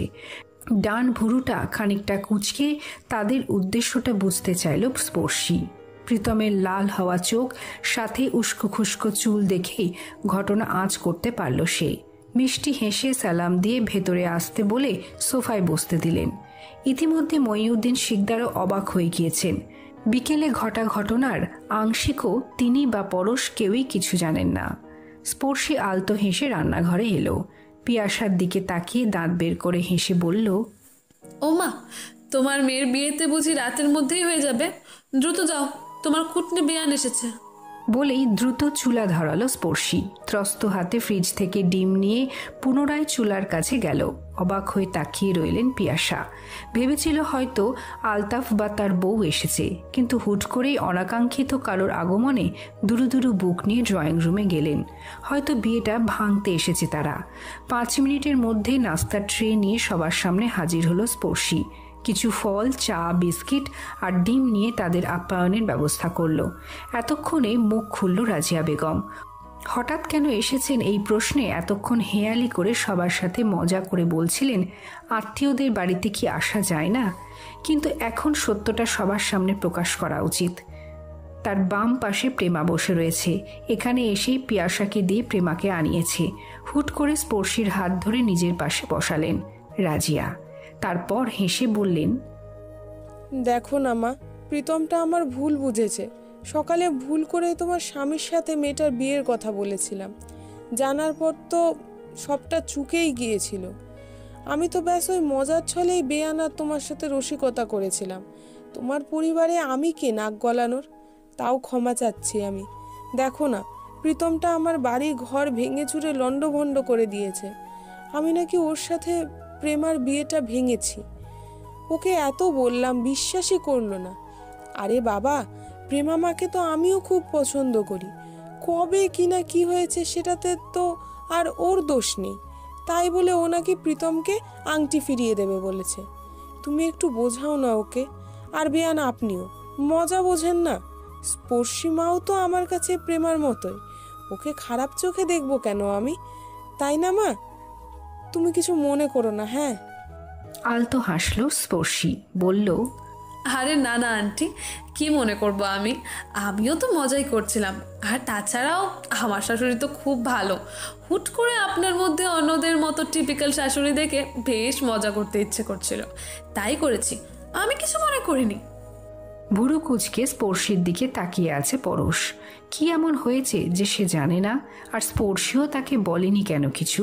হাঁপ ছেড়ে বাঁচলেন রাজিয়া বেগম। ছেলের দিকে তাকিয়ে বলল, দেখছিস, ওরা কিচ্ছু মনে করেনি। তুই শুধু শুধুই পাগলামি করিস।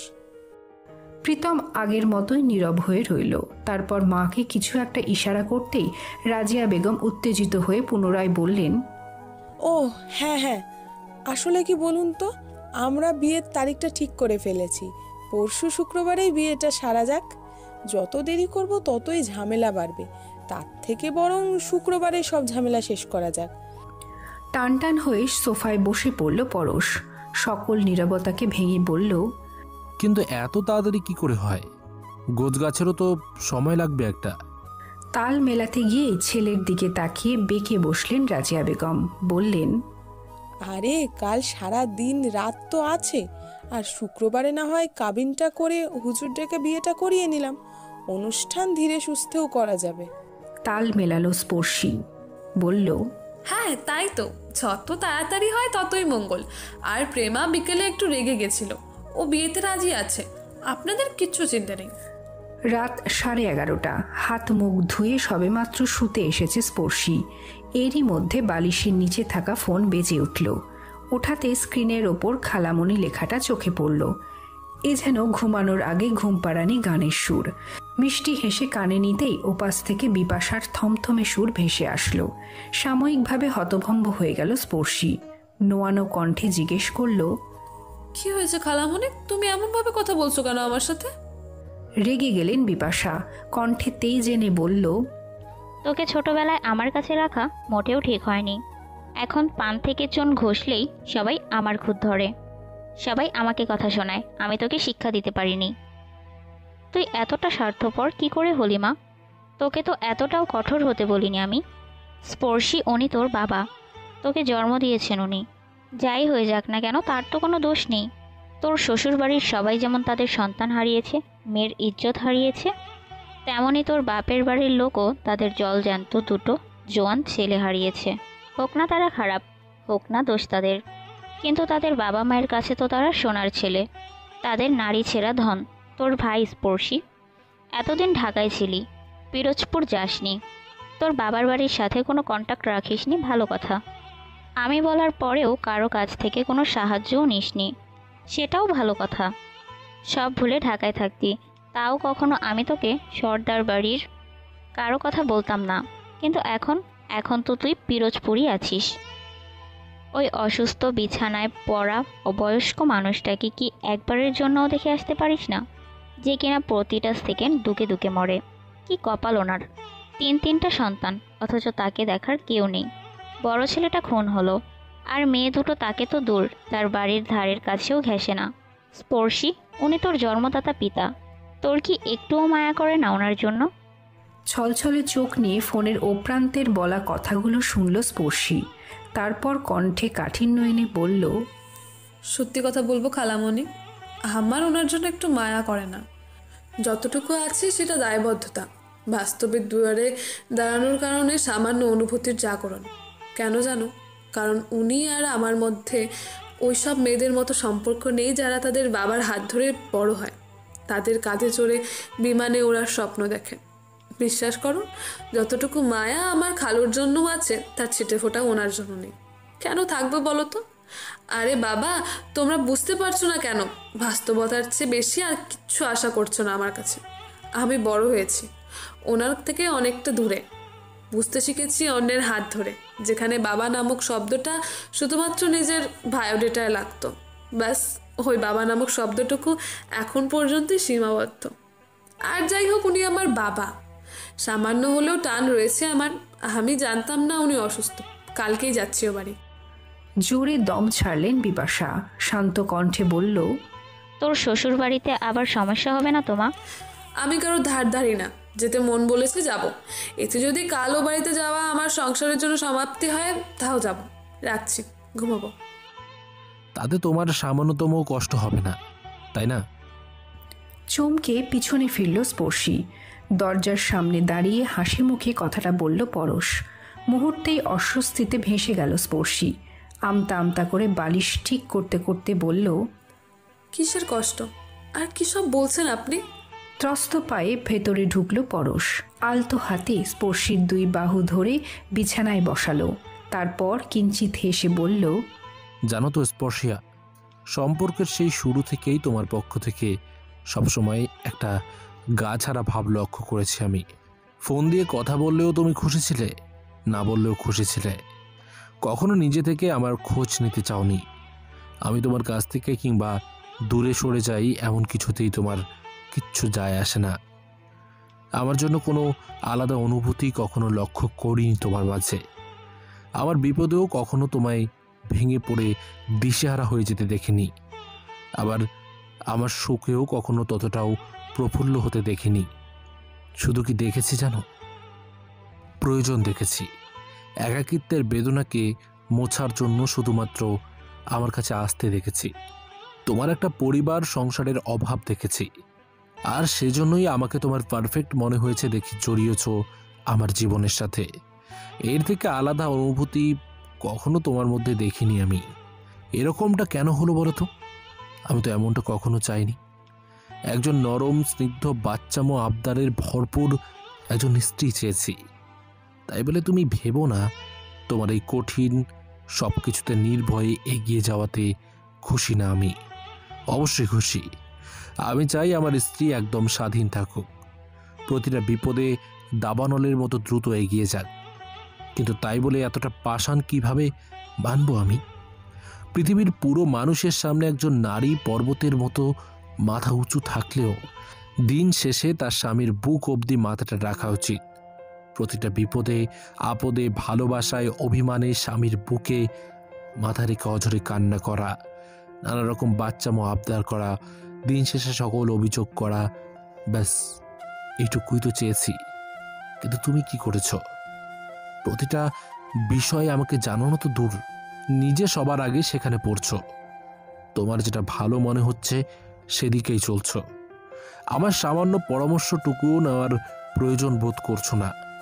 এগুলো বলছি বলে এটা ভেবো না আমি তোমাকে আমার সামনে মাথা নিচু করে থাকতে বলেছি।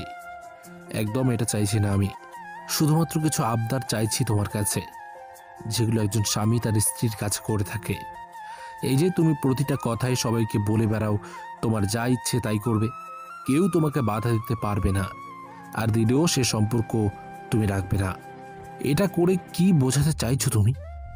যে এই সম্পর্কটা রাখার জন্য আমি মরিয়া হয়ে আছি? তোমার মিনিমাম মায়াটুকুও নেই, তাই তো? কই, তুমি তো কখনো শক্ত গলায় আমার কাছে এসে বলনি, নেতামশাই আমি হাজার ভুল করলেও আপনি আমাকে কখনোই ছাড়তে পারবেন না, বলেছো কখনো? বরং কোনো ভুল দেখলেই নিজে থেকে সম্পর্কটা গুটিয়ে নিয়ে যেতে চাইছো। তোমার বাবা অসুস্থ, তাকে দেখতে আদৌ গিয়েছো কিনা কিংবা সামনে যাবে কিনা এসব ব্যাপারে কখনো আমি বা আমার পরিবার কিছু জিজ্ঞেস করেছি? আর না তো তুমি কখনো তোমার কোনো কাজে আমাদের কাছে অনুমতি চেয়েছো। চাওয়াটাও ভীষণ হাস্যকর ব্যাপার। তুমি একজন উকিল, নিজের উপর ডিপেন্ড করে চলো তুমি, জীবনে বরাবরই স্বাধীন। স্বামীর অনুমতি নিয়ে কি করবে তুমি? যাই হোক, এসব কথা কোনো কালেই আমি তোমাকে বলতে চাইনি। শুধুমাত্র এতটুকুই বলছি, চলাফেরায় আচার আচরণে আর একটু মার্জিত হও। তুমি যেটাকে ভালো হিসেবে স্ট্রেটলি বলে দাও সেটা অন্যদের কাছে ঝগড়ার সমান। এতটা স্পষ্টবাদী হতে নেই স্পর্শিয়া। কথাবার্তায় আর একটু সফট হও। সবাই তো অন্তর্যামী নয় যে তুমি যেভাবে কথা বলবে তারা সেভাবেই নেবে। আর হ্যাঁ, এই যে তোমার স্বামী গত 4 বছর ধরে জেল খেটেছে, ইনফ্যাক্ট এতটা খারাপ পরিস্থিতি থেকে বের হয়ে এসেছে, সেই অনুযায়ী সামান্যতম স্নিগ্ধতাও তোমার কাছে নেই। এই 4টা বছরে তুমি থেমে নেই স্পর্শিয়া। লেখাপড়া, তোমার স্বপ্নের ওকালতি, স্বামীকে ছাড়ানো, সংসার সামলানো, জীবনযাপন সব কিছুই বেশ ভালোভাবেই সামলে নিয়েছো তুমি। কখনো আদৌ মন খারাপ করেছো কিনা তাও কেউ জানে না, বরং তুমি জানাওনি। লোকে যেটা জেনেছে সেটা হচ্ছে আমার মা বাবার চোখের পানি, প্রতিটা সেকেন্ডে তাদের বেদনাতুর চিৎকার, তাই তারা সেটাই বলবে। একটু মানিয়ে নিতে শেখো। আর হ্যাঁ, একটা বিষয়ে বেশ ভালো লাগছে জানো তো, এই যে আমার এত তাড়াতাড়ি মুক্তি না হয়ে যদি ফাঁসি বা যাবজ্জীবন হয়ে যেত, তাও তুমি নিজেকে সামলে নিতে পারতে। সত্যিই তো, কারো জীবন কি কারো জন্য থেমে থাকে নাকি? যাই হোক, সকালে গাড়ি নিয়ে চলে যেও। আসার আগে আমাকে জানিয়ে দিও, গাড়ি পাঠিয়ে দেব। একটানা কথাগুলো বলে থামল পরশ। বুকের ভেতরটা কেমন দুমড়ে মুচড়ে যাচ্ছে। সে না থাকলেও স্পর্শিয়া সুখী, অথচ দেখো স্পর্শিয়ার সামান্য অনুপস্থিতি ভাবলেও দম বন্ধ হয়ে যায় তার। নিজের সমস্ত অভিযোগকে সামলে নিয়ে বিছানার ও প্রান্তে গেল পরশ। স্পর্শী এখনো ঘোরের মধ্যে আছে, এই যেন স্বপ্ন দেখছে সে। ছলছল চোখে এখনো পরশের দিকে তাকিয়ে আছে। কান্নাগুলো কণ্ঠনালী ভেদ করে বাইরে বের হতে পারছে না। বারবার ঢোক গিলে সেগুলোকে হজম করার চেষ্টা চালাচ্ছে। নিজেকে সামলে শান্ত গলায় বলল, শুধু কি লোক দেখা কান্না করলেই বোঝা যায় যে সে কষ্ট আছে? নীরব পরশ। স্পর্শী এই নীরবতা সহ্য করতে পারল না, চেঁচিয়ে বলল, এতক্ষণ তো অনেক ভাষণ দিলেন, এখন কেন চুপ আছেন? আমি আপনার মা বাবার মতো লোক দেখিয়ে কান্না করতে পারিনি বলে আমার কষ্ট হয়নি? আমি অন্য 5টা বউদের মতো চিৎকার করে হাহাকার করতে পারিনি বলে আমার কষ্ট নেই? আমি আমার স্বামীকে ভালোবাসি না, এটাই তো বলতে চাইছেন, তাই না? পরশ শান্ত গলায় বলল, তোমার বোঝার ভুল, চিৎকার করো না, চুপচাপ শুয়ে পড়ো। মুহূর্তেই আবার চেঁচিয়ে উঠল স্পর্শী, বলল, কেন ঘুমাবো? আপনি তো বললেন আমার কোনো অনুভূতি নেই, কষ্ট নেই, ভালো লাগা নেই, আবেগ নেই, আমি লাফাঙ্গা মেয়ে, চলাফেরায় মোটেও মার্জিত না আমি। আমার স্বামী গত 4 বছর ধরে জেলে ছিল, আর আমি গত 4 বছর সুখে শান্তিতে ঢাকা শহরে উড়ে বেড়েছি, তাই না? ইচ্ছে মতো আড্ডা দিয়েছি, নিজের স্বপ্ন পূরণ করেছি, অথচ কখনো এটা ভেবেই দেখেননি কেন ছিলাম ওই ঢাকায়। আর 4 বছর পর আপনাকে আমি নিজের কাছে পেয়েছি, বছরখানিক দৌড়াদৌড়ি করে ছাড়িয়ে এনেছি, তাও আপনার মায়ের চোখে আমি ভালো বউ না? তাহলে তখন আমি কি করে থাকতাম?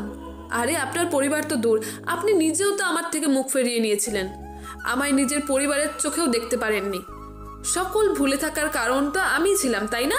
যদি হাত পা ছাড়িয়ে সবার মতো কাঁদতে পারতাম তাহলে সবাই বুঝতো আমার কষ্ট হচ্ছে। কেন? কি দরকার অন্যকে বোঝানোর যে আমি কষ্টে আছি? তারা আমার কষ্টকে মুছে দিতে পারবে? এই যে গত 4-4টা বছর ঢাকা শহরে ছোটাছুটি করেছে, এর জন্য যা টাকা লাগে নেতামশাই, এই যে 3-3বার আপনার কেসটাকে আদালতে উঠিয়েছি, এর জন্য কত টাকা খরচ হয়েছে তার হিসাব জানে আপনার বাবা? কেসের জন্য প্রথম দিকে ওনার থেকে টাকা আনলেও কখনো উনি আমাকে জিজ্ঞেস করেনি মাসের পর মাস তুমি ঢাকায় থাকছো, ছুটোছুটি করছো, এই খরচটা কোথায় পাচ্ছ? এই 4টা বছর কম কষ্ট হয়নি আমার। আমিও জেল খাটনাই ছিলাম নেতামশাই।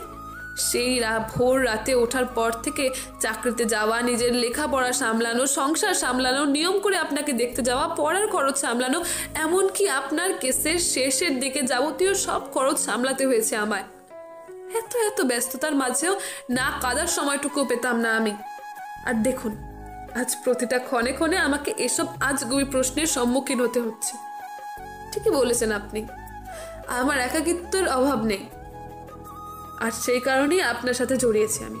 সবকিছুতেই একাই ওকালতি করি, কাউকে কিচ্ছু জানাই না। ভালো বলেছেন। আসলে কি বলুন তো, আমার তো আর ছোটবেলার আবদারের মানুষ ছিল না যে কোনো কিছুর অভাব হলে হাত পা ছড়িয়ে তার কাছে ছেলে মানুষে করব। তাই বলে আমার খালামণি যে আমায় ভালোবাসেনি সেটা বলছি না আমি, কিন্তু কি বলুন তো, খালা তো খালাতেই সীমাবদ্ধ থাকে না, মা তো আর নয়। চোখের পানি গড়িয়ে পড়ার আগেই মুছে নিল স্পর্শী। তার ছেলের হাসি দিয়ে বলল, যদি অন্য সবার মতো হাত পা ছড়িয়ে কাঁদতাম, ঘন্টায় ঘন্টায় মূর্ছা যেতাম, তাহলেই ঠিক হতো, তাই না? কিন্তু দেখুন, আজ আমি পাষাণ, সত্যিই পাষাণ। স্বামী খুনের দায়ে জেলে, আর আমি ছুটছি অসুস্থ ননদ নিয়ে হসপিটালে। স্বামী রয়েছে কারাগারে, আর আমি কান্নাকাটি বাদ দিয়ে ঢাকায় ছুটছি উকিলের আশায়। বাড়ি ছুটছি শ্বশুর বাড়ির ননদকে সামলাতে। সত্যি এরকম পাষাণ খুব কমই হয়, তাই না? দরজার ওপাশে দাঁড়িয়ে এতক্ষণ সব কিছু শুনেছে পিয়াসা বেগম। স্পর্শীর চেঁচামেচিতে ঘর থেকে বের হয়ে এসেছে। অবস্থা বেগতিক দেখে বলে উঠলেন, এ কি, তোমরা এত রাতে জোরে জোরে ঝগড়া করছো কেন? শাশুড়িকে দেখতেই অন্যদিকে তাকালো স্পর্শী। রাগের মাথায় বলল, ইচ্ছে হয়েছে চেঁচিয়েছি, আমার জামাইয়ের সাথে আমি চেঁচাবো, আপনি কান পাচ্ছেন কেন? মুহূর্তে বিছানা থেকে দাঁড়িয়ে পড়ল পরশ। ধমক দিয়ে বলল, মুখ সামলে কথা বলো, আবার মেজাজ গরম করবে না বলে দিচ্ছি। মায়ের সাথে এ কেমন আচরণ তোমার?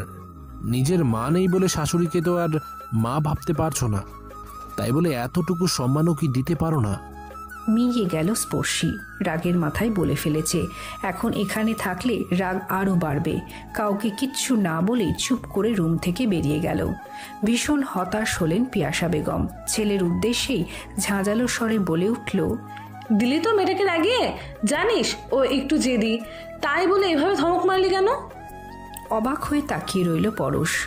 যার জন্য ধমক দিল সেই উল্টে ঝগড়া করছে। থমথমে কণ্ঠে মাকে বলল, এই তুমিও যেমন বাচ্চা, তোমার বৌমাও তেমনই বাচ্চা। আমি এসব সামলাতে পারবো না, ঘুম পাচ্ছে আমার, যার ইচ্ছা সে যাক। উত্তেজিত হয়ে গেলেন পিয়াসা।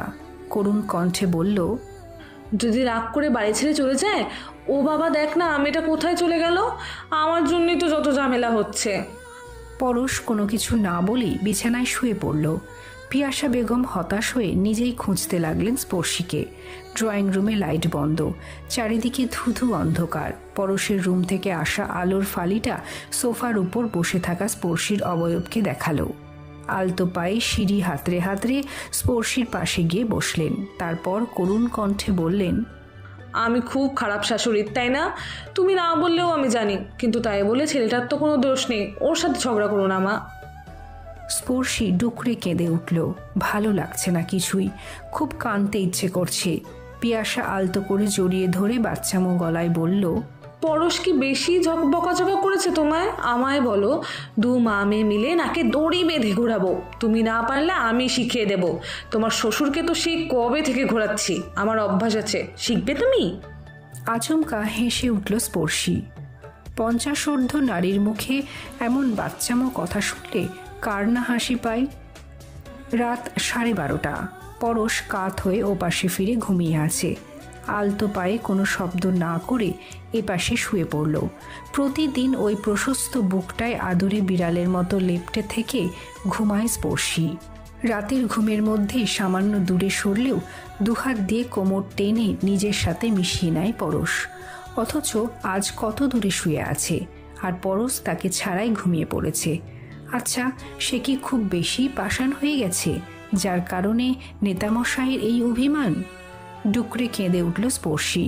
মুহূর্তে কোমর টেনে নিজের সাথে জড়িয়ে নিল পরশ। তারপর বিরক্তিকর নিঃশ্বাস ফেলে বলল, বলেছি কম কাঁদো, তাই বলে এখন কি সারা রাত দিন কেঁদে আমাকে বোঝাতে হবে যে তুমি কষ্ট পাচ্ছ? স্পর্শীকে জ্বালানোর জন্য কথাটা বললেও মোটেও রাগল না স্পর্শী। পরশের বুকে মুখ গুজে হাউমাউ করে কেঁদে দিয়ে বলল, আমার খুব কষ্ট হয় নেতামশাই। আপনার কোনো বিপদ হলে আমি একটুও শান্তি পাই না। গত 4 বছর একটা রাতও শান্তিতে দু চোখের পাতা এক করতে পারিনি আমি শুধুমাত্র সবার সামনে নিজের আবেগগুলোকে তুলে ধরতে পারি না। খুব ভালোবাসি আপনাকে। আপনাকে ছাড়া একা থাকবো এমনটা ভাবলেও দম বন্ধ হয়ে যায় আমার। খুব ভালোবাসি, বিশ্বাস করুন, অনেক ভালোবাসি আপনাকে। পরশ দু হাত দিয়ে আরও গভীরভাবে জড়িয়ে ধরল স্পর্শীকে। সারা মুখে অজস্র চুমু এঁকে দিয়ে বলল, আমি জানি তো পাখি, প্লিজ আর কেঁদো না শোনা। আর কখনো আমি এমন কিছু বলবো না। তোমাকে কাঁদতে একটুও মানায় না, প্লিজ চুপ করো ময়না পাখি।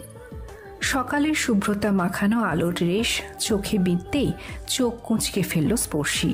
আর মোড়া ভেঙে উঠতেই পরশের শক্ত বন্ধনে আবদ্ধ হলো। এই লোকটা এমন কেন?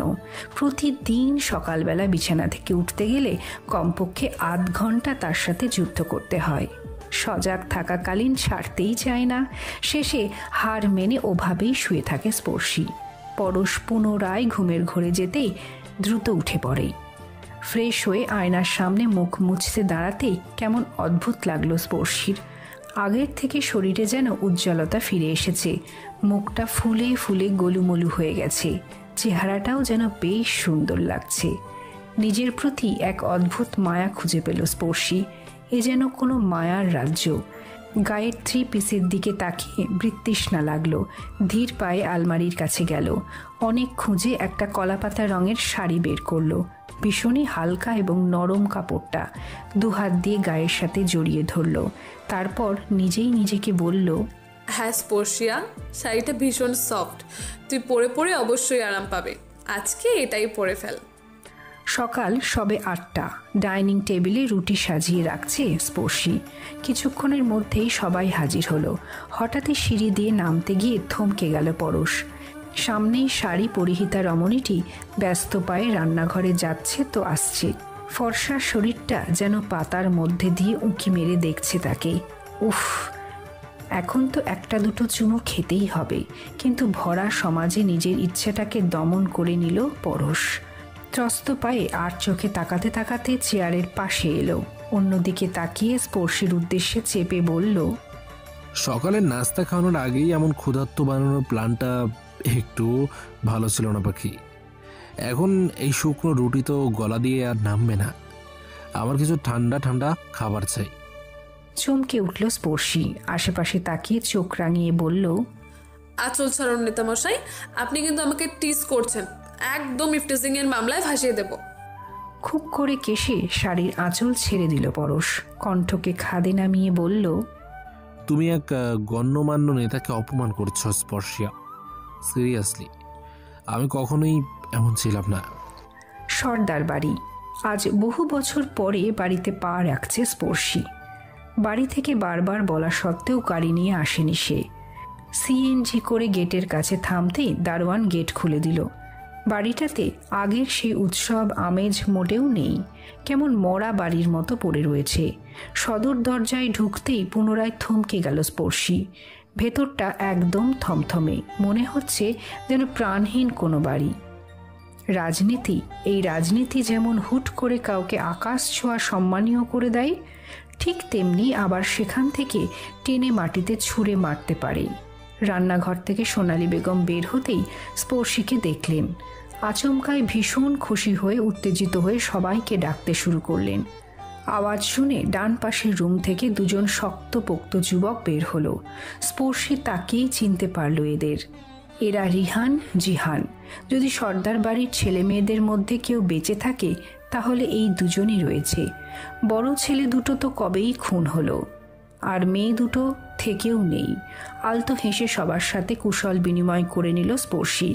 তারপর ধীর পায়ে হেঁটে গেল কাঙ্ক্ষিত রুমটির দিকে।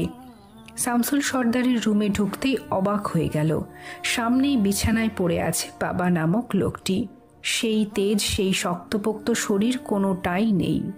কঙ্কাল সার এক দেহ নিয়ে বিছানার সাথে মিশে আছে। রুমের বাম কোনায় থাকা জানলাটার দিকে তাকিয়ে কাত হয়ে শুয়ে আছেন। আচমকায় বুকটা মোচড় দিয়ে উঠল, চোখ দুটো ছলছল করে উঠল। ধীর পায়ে তার পাশে গিয়ে বসল। আব্বু। কান দুটো সজাগ তার বরাবরই। পরিচিত কণ্ঠস্বর পেয়ে এদিকে ফিরলেন। স্পর্শীকে দেখতেই দু চোখের পানি ছেড়ে দিলেন। দু হাতে বুক চেপে ধরে নীরব হয়ে ওইভাবেই অশ্রু বিসর্জন দিতে লাগলেন। স্পর্শী কিচ্ছু বলল না, না কোনো অভিযোগ দিল আর না তো কোনো অভিযোগ গ্রহণ করল। আলতো হাতে বাবাকে জড়িয়ে ধরে বসে থাকলো ওইভাবেই। আর সে বাড়িতে আসে না অনেক দিন। বাবার সাথে আরশিকে দেখা করাবে এমন প্রতিশ্রুতি দিল স্পর্শী। প্রতি সপ্তাহে রবিবার দেখা করে যাবে এমন কথাও দিল। সর্দার বাড়ি থেকে শিকদার বাড়ি আসতেই পুনরায় কিছু অদ্ভুত লক্ষণ দৃশ্যমান হলো স্পর্শীর সামনে। সে তো অবুঝ নয়, বেশ কিছুদিন ধরেই এমনটা হচ্ছে। ধীর পায়ে ফার্মেসিতে প্রবেশ করল। কাঙ্ক্ষিত জিনিসটি নিয়ে পুনরায় বাড়ির উদ্দেশ্যে রওনা হলো। হাত পা উত্তেজনায় থরথর করে কাঁপছে। অদ্ভুত অনুভূতিতে চোখে পানি এসে গেল। স্পর্শিয়ার এই মুহূর্তে ইচ্ছে করছে ভীষণ জোরে চিৎকার দিতে, পুরো বাড়ি জুড়ে ছোট্ট বাচ্চাদের মতো লাফাতে। দু হাত দিয়ে মুখ চেপে ধরল। বাথরুম থেকে বেরিয়ে আয়নার সামনে দাঁড়িয়ে নিজেকে ভালো করে একবার লক্ষ্য করল। নেতামশাই সকালেই ডেকোরেশনের লোকদের সাথে কথা বলতে গেছে। কখন যে সে আসবে আর কখন বলবে, পেট উগড়ে কথাগুলো বাইরে বের হতে চাইছে। এরই মধ্যে নিচ থেকে পরশের আওয়াজ শুনতেই দৌড়ে সিঁড়ি বেয়ে নামল সে। মহিউদ্দিন শিকদার স্কুলে গিয়েছেন। প্রেমা বাড়িতেই নিজের রুমে বসে আছে, আর পিয়াসা বেগম রান্নাঘরে। সিঁড়ি বেয়ে নিচে নামতেই ক্লান্ত পরশকে সোফায় বসতে দেখল। মুহূর্তেই দুষ্টুমিরা মাথা চাড়া দিয়ে উঠল। ত্রস্ত পায়ে এক লাফে কোলে বসল। চমকে উঠল পরশ। দু হাত দিয়ে পরশের গলা জড়িয়ে ধরে আলতোভাবে গালে চুমু দিতে লাগলো। হতভম্ব হয়ে তাকিয়ে রইল পরশ। আশেপাশে তাকিয়ে উত্তেজিত হয়ে স্পর্শীকে নামাতে নামাতে বলল, আরে আরে পাগল নাকি তুমি? কি করছো? ছাড়ো, এটা ড্রয়িং রুম। পাত্তা দিল না স্পর্শী। পুনরায় পরশের কোলে বসে শার্টের বোতাম খুলে বুকে আঁকিবুকি করতে লাগলো। আদুরে কণ্ঠে বলল, নেতামশাই, কয়েকটা ক্রিকেট টিম এনে দেন না আমায়। কেশে উঠল পরশ, বলল, এটা কি ধরনের ছেলে মানুষই? কেউ দেখে ফেলবে, ছাড়ো। ভুরু কুঁচকে দাঁতে দাঁত চেপে ধরল স্পর্শী। পরশের কোলের উপর বসেই তার দু গাল চেপে ধরে বলল, এমা তা কেন? এটা বললে তো হবে না নেতামশাই। আমি এখন থেকে এরমই করতে থাকবো। আমি নাকি কারোর বুকে মাথা গুঁজে আবদার করি না, সেজন্যই কাল সারা রাত ঝগড়া করলেন। এবার করলাম তো, ফটাফট কয়েকটা ক্রিকেট টিম ডাউনলোড করে আমায় দিয়ে দিন। থেমে দাঁত মেলে হেসে দিয়ে বলল, আপনি না দিলেও সমস্যা নেই, অলরেডি আমি ওদের এনে ফেলেছি। নেতামশাই, আপনার ছানাপোনাগুলো আসার জন্য একদম অস্থির হয়ে উঠেছে। থমকে গেল পরশ। দু হাত দিয়ে স্পর্শীকে ধরে সোফায় বসালো। বলল, এই এই আমার দিকে তাকাও। স্পর্শে সত্যি কথা বলো প্লিজ। থেমে আস্তে করে, তুমি কি প্রেগনেন্ট? দু হাত দিয়ে মুখ ঢেকে ফেলল স্পর্শী। পরশের বুকে মুহূর্তেই মুখ লুকিয়ে ফেলল। শরীরের সমস্ত শক্তি ছেড়ে দিয়েছে পরশের। সোফায় গা এলিয়ে নিস্তব্ধভাবে বসে রইল কিছুক্ষণ। তারপর স্পর্শীর কপালে আলতো চুমু দিয়ে বলল, মাকে বলেছ?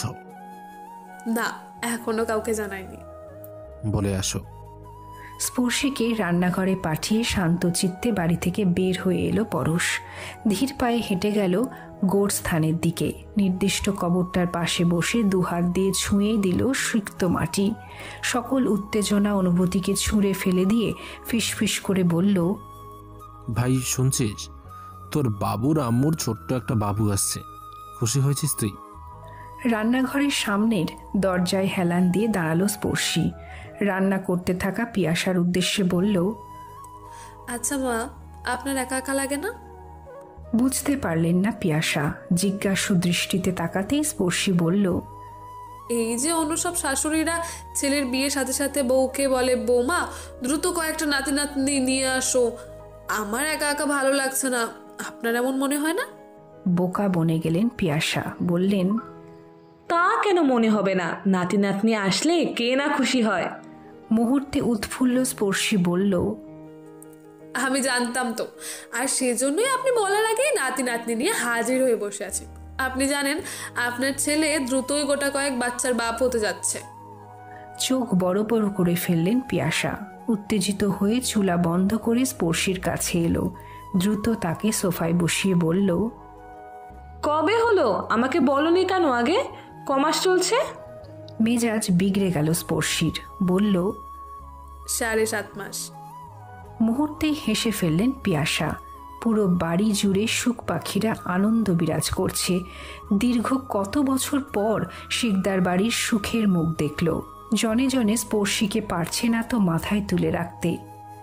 রাত 10:30 না বাজতেই পিয়াসা ধমকে ধামকে স্পর্শীকে রুমে পাঠিয়ে দিল। এই শরীর নিয়ে মোটেও তাকে জেগে থাকতে দেবে না সে। পরশও একদিনেই ভীষণ শাসন করছে তাকে। হাঁটতে গেলেও ধমক মেরে বলছে, এত লাফাও কেন? কিছুক্ষণ পর পর জড়িয়ে ধরে বলবে, পাখি পেটে ব্যথা করছে, করলে আমাকে জানিও। স্পর্শীর নিজেকে কেমন এলিয়েন এলিয়েন লাগছে। বারবার মন শুধু আফসোস করে বলছে, ইস, বাচ্চা হলে এত আদর পাওয়া যায়, জানলে কত 26 বছরে 52টা বাচ্চা জন্ম দিতাম। এই যে রাত হলেই আলতো করে বুকের মাঝখানটায় তার মাথা চেপে ধরে ঘুমায় পরশ। ভাঙা ভাঙা কণ্ঠে বলে, আমাকে ছোট্ট একটা পাভেল এনে দাও স্পর্শিয়া, আর কিচ্ছু চাই না। ভীষণ খারাপ লাগে তখন। চরম সত্যটাকে সামনে তুলে স্পর্শী জিজ্ঞেস করে, মেয়ে হলে কি ভালোবাসবেন না নেতামশাই? যদি ছেলে না হয় তখন? মুহূর্তেই দুষ্টুমি ভরা কণ্ঠে পরশ বলে, না, ছেলেই হবে, তুমি দেখে নিও। আশ্চর্য হয়ে যায় স্পর্শী। বলে, আপনি কি করে জানেন? নিজের সকল দুষ্টুমিকে উগরে দিয়ে আদুরে কণ্ঠেও বলে ওঠে, আমি তো ওর বাবা, বাবার মন কখনো মিথ্যে বলে না। খিলখিলিয়ে হেসে ওঠে স্পর্শী। নেতামশায়ের এই বাচ্চামো রূপগুলো আজকাল তাকে অবাক করে দিচ্ছে। সেই প্রথমের গুরুগম্ভীর লোকটা তাকে ভালোবেসে এতটা আগলে রাখবে, এটা কি কখনো স্বপ্নেও ভেবেছিল? এক রাশ চিন্তা নিয়ে হসপিটালের করিডোরে পাইচারি করছে শিকদার পরিবারের সবাই। ভিতরে পিয়াসাকে অ্যালাউ করেছে ডাক্তার। পরশ গম্ভীর হয়ে একপাশে দাঁড়িয়ে আছেন। না চাইতেও প্রিয়জন হারানোর কষ্টগুলো মাথাচাড়া দিয়ে উঠছে। মন প্রাণ উজাড় করে খোদার দরবারে আর্জি জানাচ্ছে, আর সে সইতে পারবে না। আর পরীক্ষাও নিও না খোদা, ভালোই ভালোই বাচ্চাটা হয়ে গেলে এ ধরনের রিস্ক আর নেবে না। একটা বাচ্চাতেই সন্তুষ্ট সে। যে খুশিতে প্রিয়জন হারানোর শঙ্কা থাকে, সেই খুশি কখনোই চায় না তার, কখনো না। এরই মধ্যে ভেতর থেকে বাচ্চার কান্নার আওয়াজ ভেসে এলো। দম আটকে রয়েছে পরশের। দরজায় টোকা দিয়ে শেষবারের মতো নির্লজ্জ হলো। মাকে ডেকে জিজ্ঞেস করলো, ও কি ঠিক আছে? মুহূর্তেই ভেতর থেকে নার্স ও ডাক্তারের হাসির শব্দ শোনা গেল। সাথে সাথে পিয়াসার ধমকও ভেসে আসলো। স্বস্তি পেল না পরশ। অস্থির হয়ে উঠল ক্রমশ। ছেলে হয়েছে তার। সদ্য জন্মানো বাচ্চাটিকে সাদা তোয়ালে জড়িয়ে বাইরে আনলো। পরশ আলতো হাতে কোলে নিল। কাঁপা কাঁপা হাতে ছোট্ট আঙুলগুলো স্পর্শ করল। দপ করে নিজের আধো শক্তিতে পরশের আঙুলটা ধরে ফেলল বাচ্চাটি। তাকে কোলে নিয়ে মায়ের উদ্দেশ্যে বলল, এখন কি দেখা করা যাবে স্পর্শের সাথে? বেশ চড়াও করে ধমক দিয়ে পরক্ষণেই হেসে ফেললেন পিয়াসা। তারপর হ্যাঁ বলতেই বেবি কোলে নিয়ে কেবিনে ঢুকল পরশ। স্পর্শীর স্বাভাবিকভাবেই বেবি হয়েছে। শরীর এবং মানসিক জোর প্রবল থাকার কারণে তেমন কোনো ক্ষতি হয়নি। পরশকে ভেতরে আসতে দেখেই 2 হাত মেলে দিয়ে বলল, আমার বেবিকে আমার কোলে দিন। হেসে দিয়ে ছোট্ট শরীরটাকে স্পর্শীর পাশে শোয়ালো। মুহূর্তেই আতঙ্ক ভরা চোখে স্পর্শী বলল, কি, আমার বেবি লাল রঙের কেন? হেসে দিলেন পিয়াসা। বোঝানোর কণ্ঠে বললেন, ধীরে ধীরে ঠিক হয়ে যাবে। প্রথম প্রথম সব বাচ্চার শরীরের চামড়াই অনেকটা লাল দেখায়। ওদের চামড়া তো অনেক পাতলা থাকে, তাই রক্তের আস্তরণটা ওপর থেকেই দেখা যায়। ধীরে ধীরে এক একজন কেবিনে ঢুকছে, স্পর্শী আর বাচ্চাকে দেখছে। কিন্তু এত এত মানুষের মধ্যেও পরশ 1 সেকেন্ডের জন্য স্পর্শীর কাছ থেকে নড়ছে না। ভিড় কমতেই আলতো করে চুমু খেলো কপালে। শান্ত কণ্ঠে বলল, খুব বেশি কষ্ট হচ্ছে তাই না পাখি? চমকে গেল স্পর্শী। ছেলেকে আলতো করে জড়িয়ে ধরে বলল, ওইটুকু কষ্টের বিনিময়ে এত মূল্যবান একটা উপহার পেয়েছি, এটাই অনেক। পরক্ষণেই আপ্লুত হয়ে বেবিকে চুমু দিয়ে বলল, ওরে আমার আদরে দলা, প্রচুর চুমু দেবো আমি তোকে। মা সারাক্ষণ আদর করতে থাকবে। পরশ এক ধ্যানে স্পর্শীর বাচ্চামো দেখছে। হঠাৎ সেদিকে তাকিয়ে স্পর্শী বলল, এখন তো আমার বাচ্চা হয়ে গেছে, আমিও তো বুড়ি হয়ে গেছি, ভালোবাসবেন এখনো আগের মতো? হাসল পরশ। আলতো করে জড়িয়ে ধরে কপালে কপাল ঠেকিয়ে বলল, তুমি চাইলে প্রতিটা ক্ষণে ক্ষণে ভালোবাসতে রাজি আমি। তুমি চাইলে প্রতিটা মুহূর্তেই বয়স কমিয়ে সেই প্রেমিক পুরুষদের মতো প্রতিদিন প্রেমপত্র দেব তোমায়। তুমি চাইলে 108টা পদ্ম খুঁজে এনে তোমার হাতে তুলে দেব। মুহূর্তেই চোখ ছোট ছোট করে তাকিয়ে স্পর্শী বলল, আমি এসব কিছু চাই না, শুধু প্রতিদিন শিকদার বাড়ির ছাদ বেয়ে আমার রুমে আসবেন, দরজা খোলা থাকবে না, তাতেই হবে। থমথমে মুখ নিয়ে পরশ বলল, দিলে তো রোমান্টিক মুডের 12টা বাজিয়ে। তুমি সত্যিই বুড়ি হয়ে গেছো স্পর্শিয়া। বলি দুজনেই হেসে দিল। হসপিটালের কেবিনটি যেন স্বর্গ হয়ে ধরা দিল তাদের কাছে। ছোট্ট শরীরটি আধো আধো চোখ মেলে দেখতে লাগলো মা বাবার ভালোবাসাময় খুনসুটি। প্রিয় শ্রোতা বন্ধুরা, আমাদের গল্পটি এখানেই শেষ হচ্ছে। তো আপনাদের গল্পটির সমস্ত সিজন কেমন লেগেছে অবশ্যই কমেন্ট করে জানাবেন। এবং যারা এখনও পর্যন্ত আমাদের চ্যানেলটিকে সাবস্ক্রাইব করেননি, please do subscribe and press the bell icon, যাতে করে সবার আগে আপনার কাছে আমাদের নোটিফিকেশনগুলো চলে যায়। তো আজকের গল্প এই পর্যন্তই। দেখা হচ্ছে পরবর্তী গল্পে। ততক্ষণ ভালো থাকবেন, সুস্থ থাকবেন। বাই।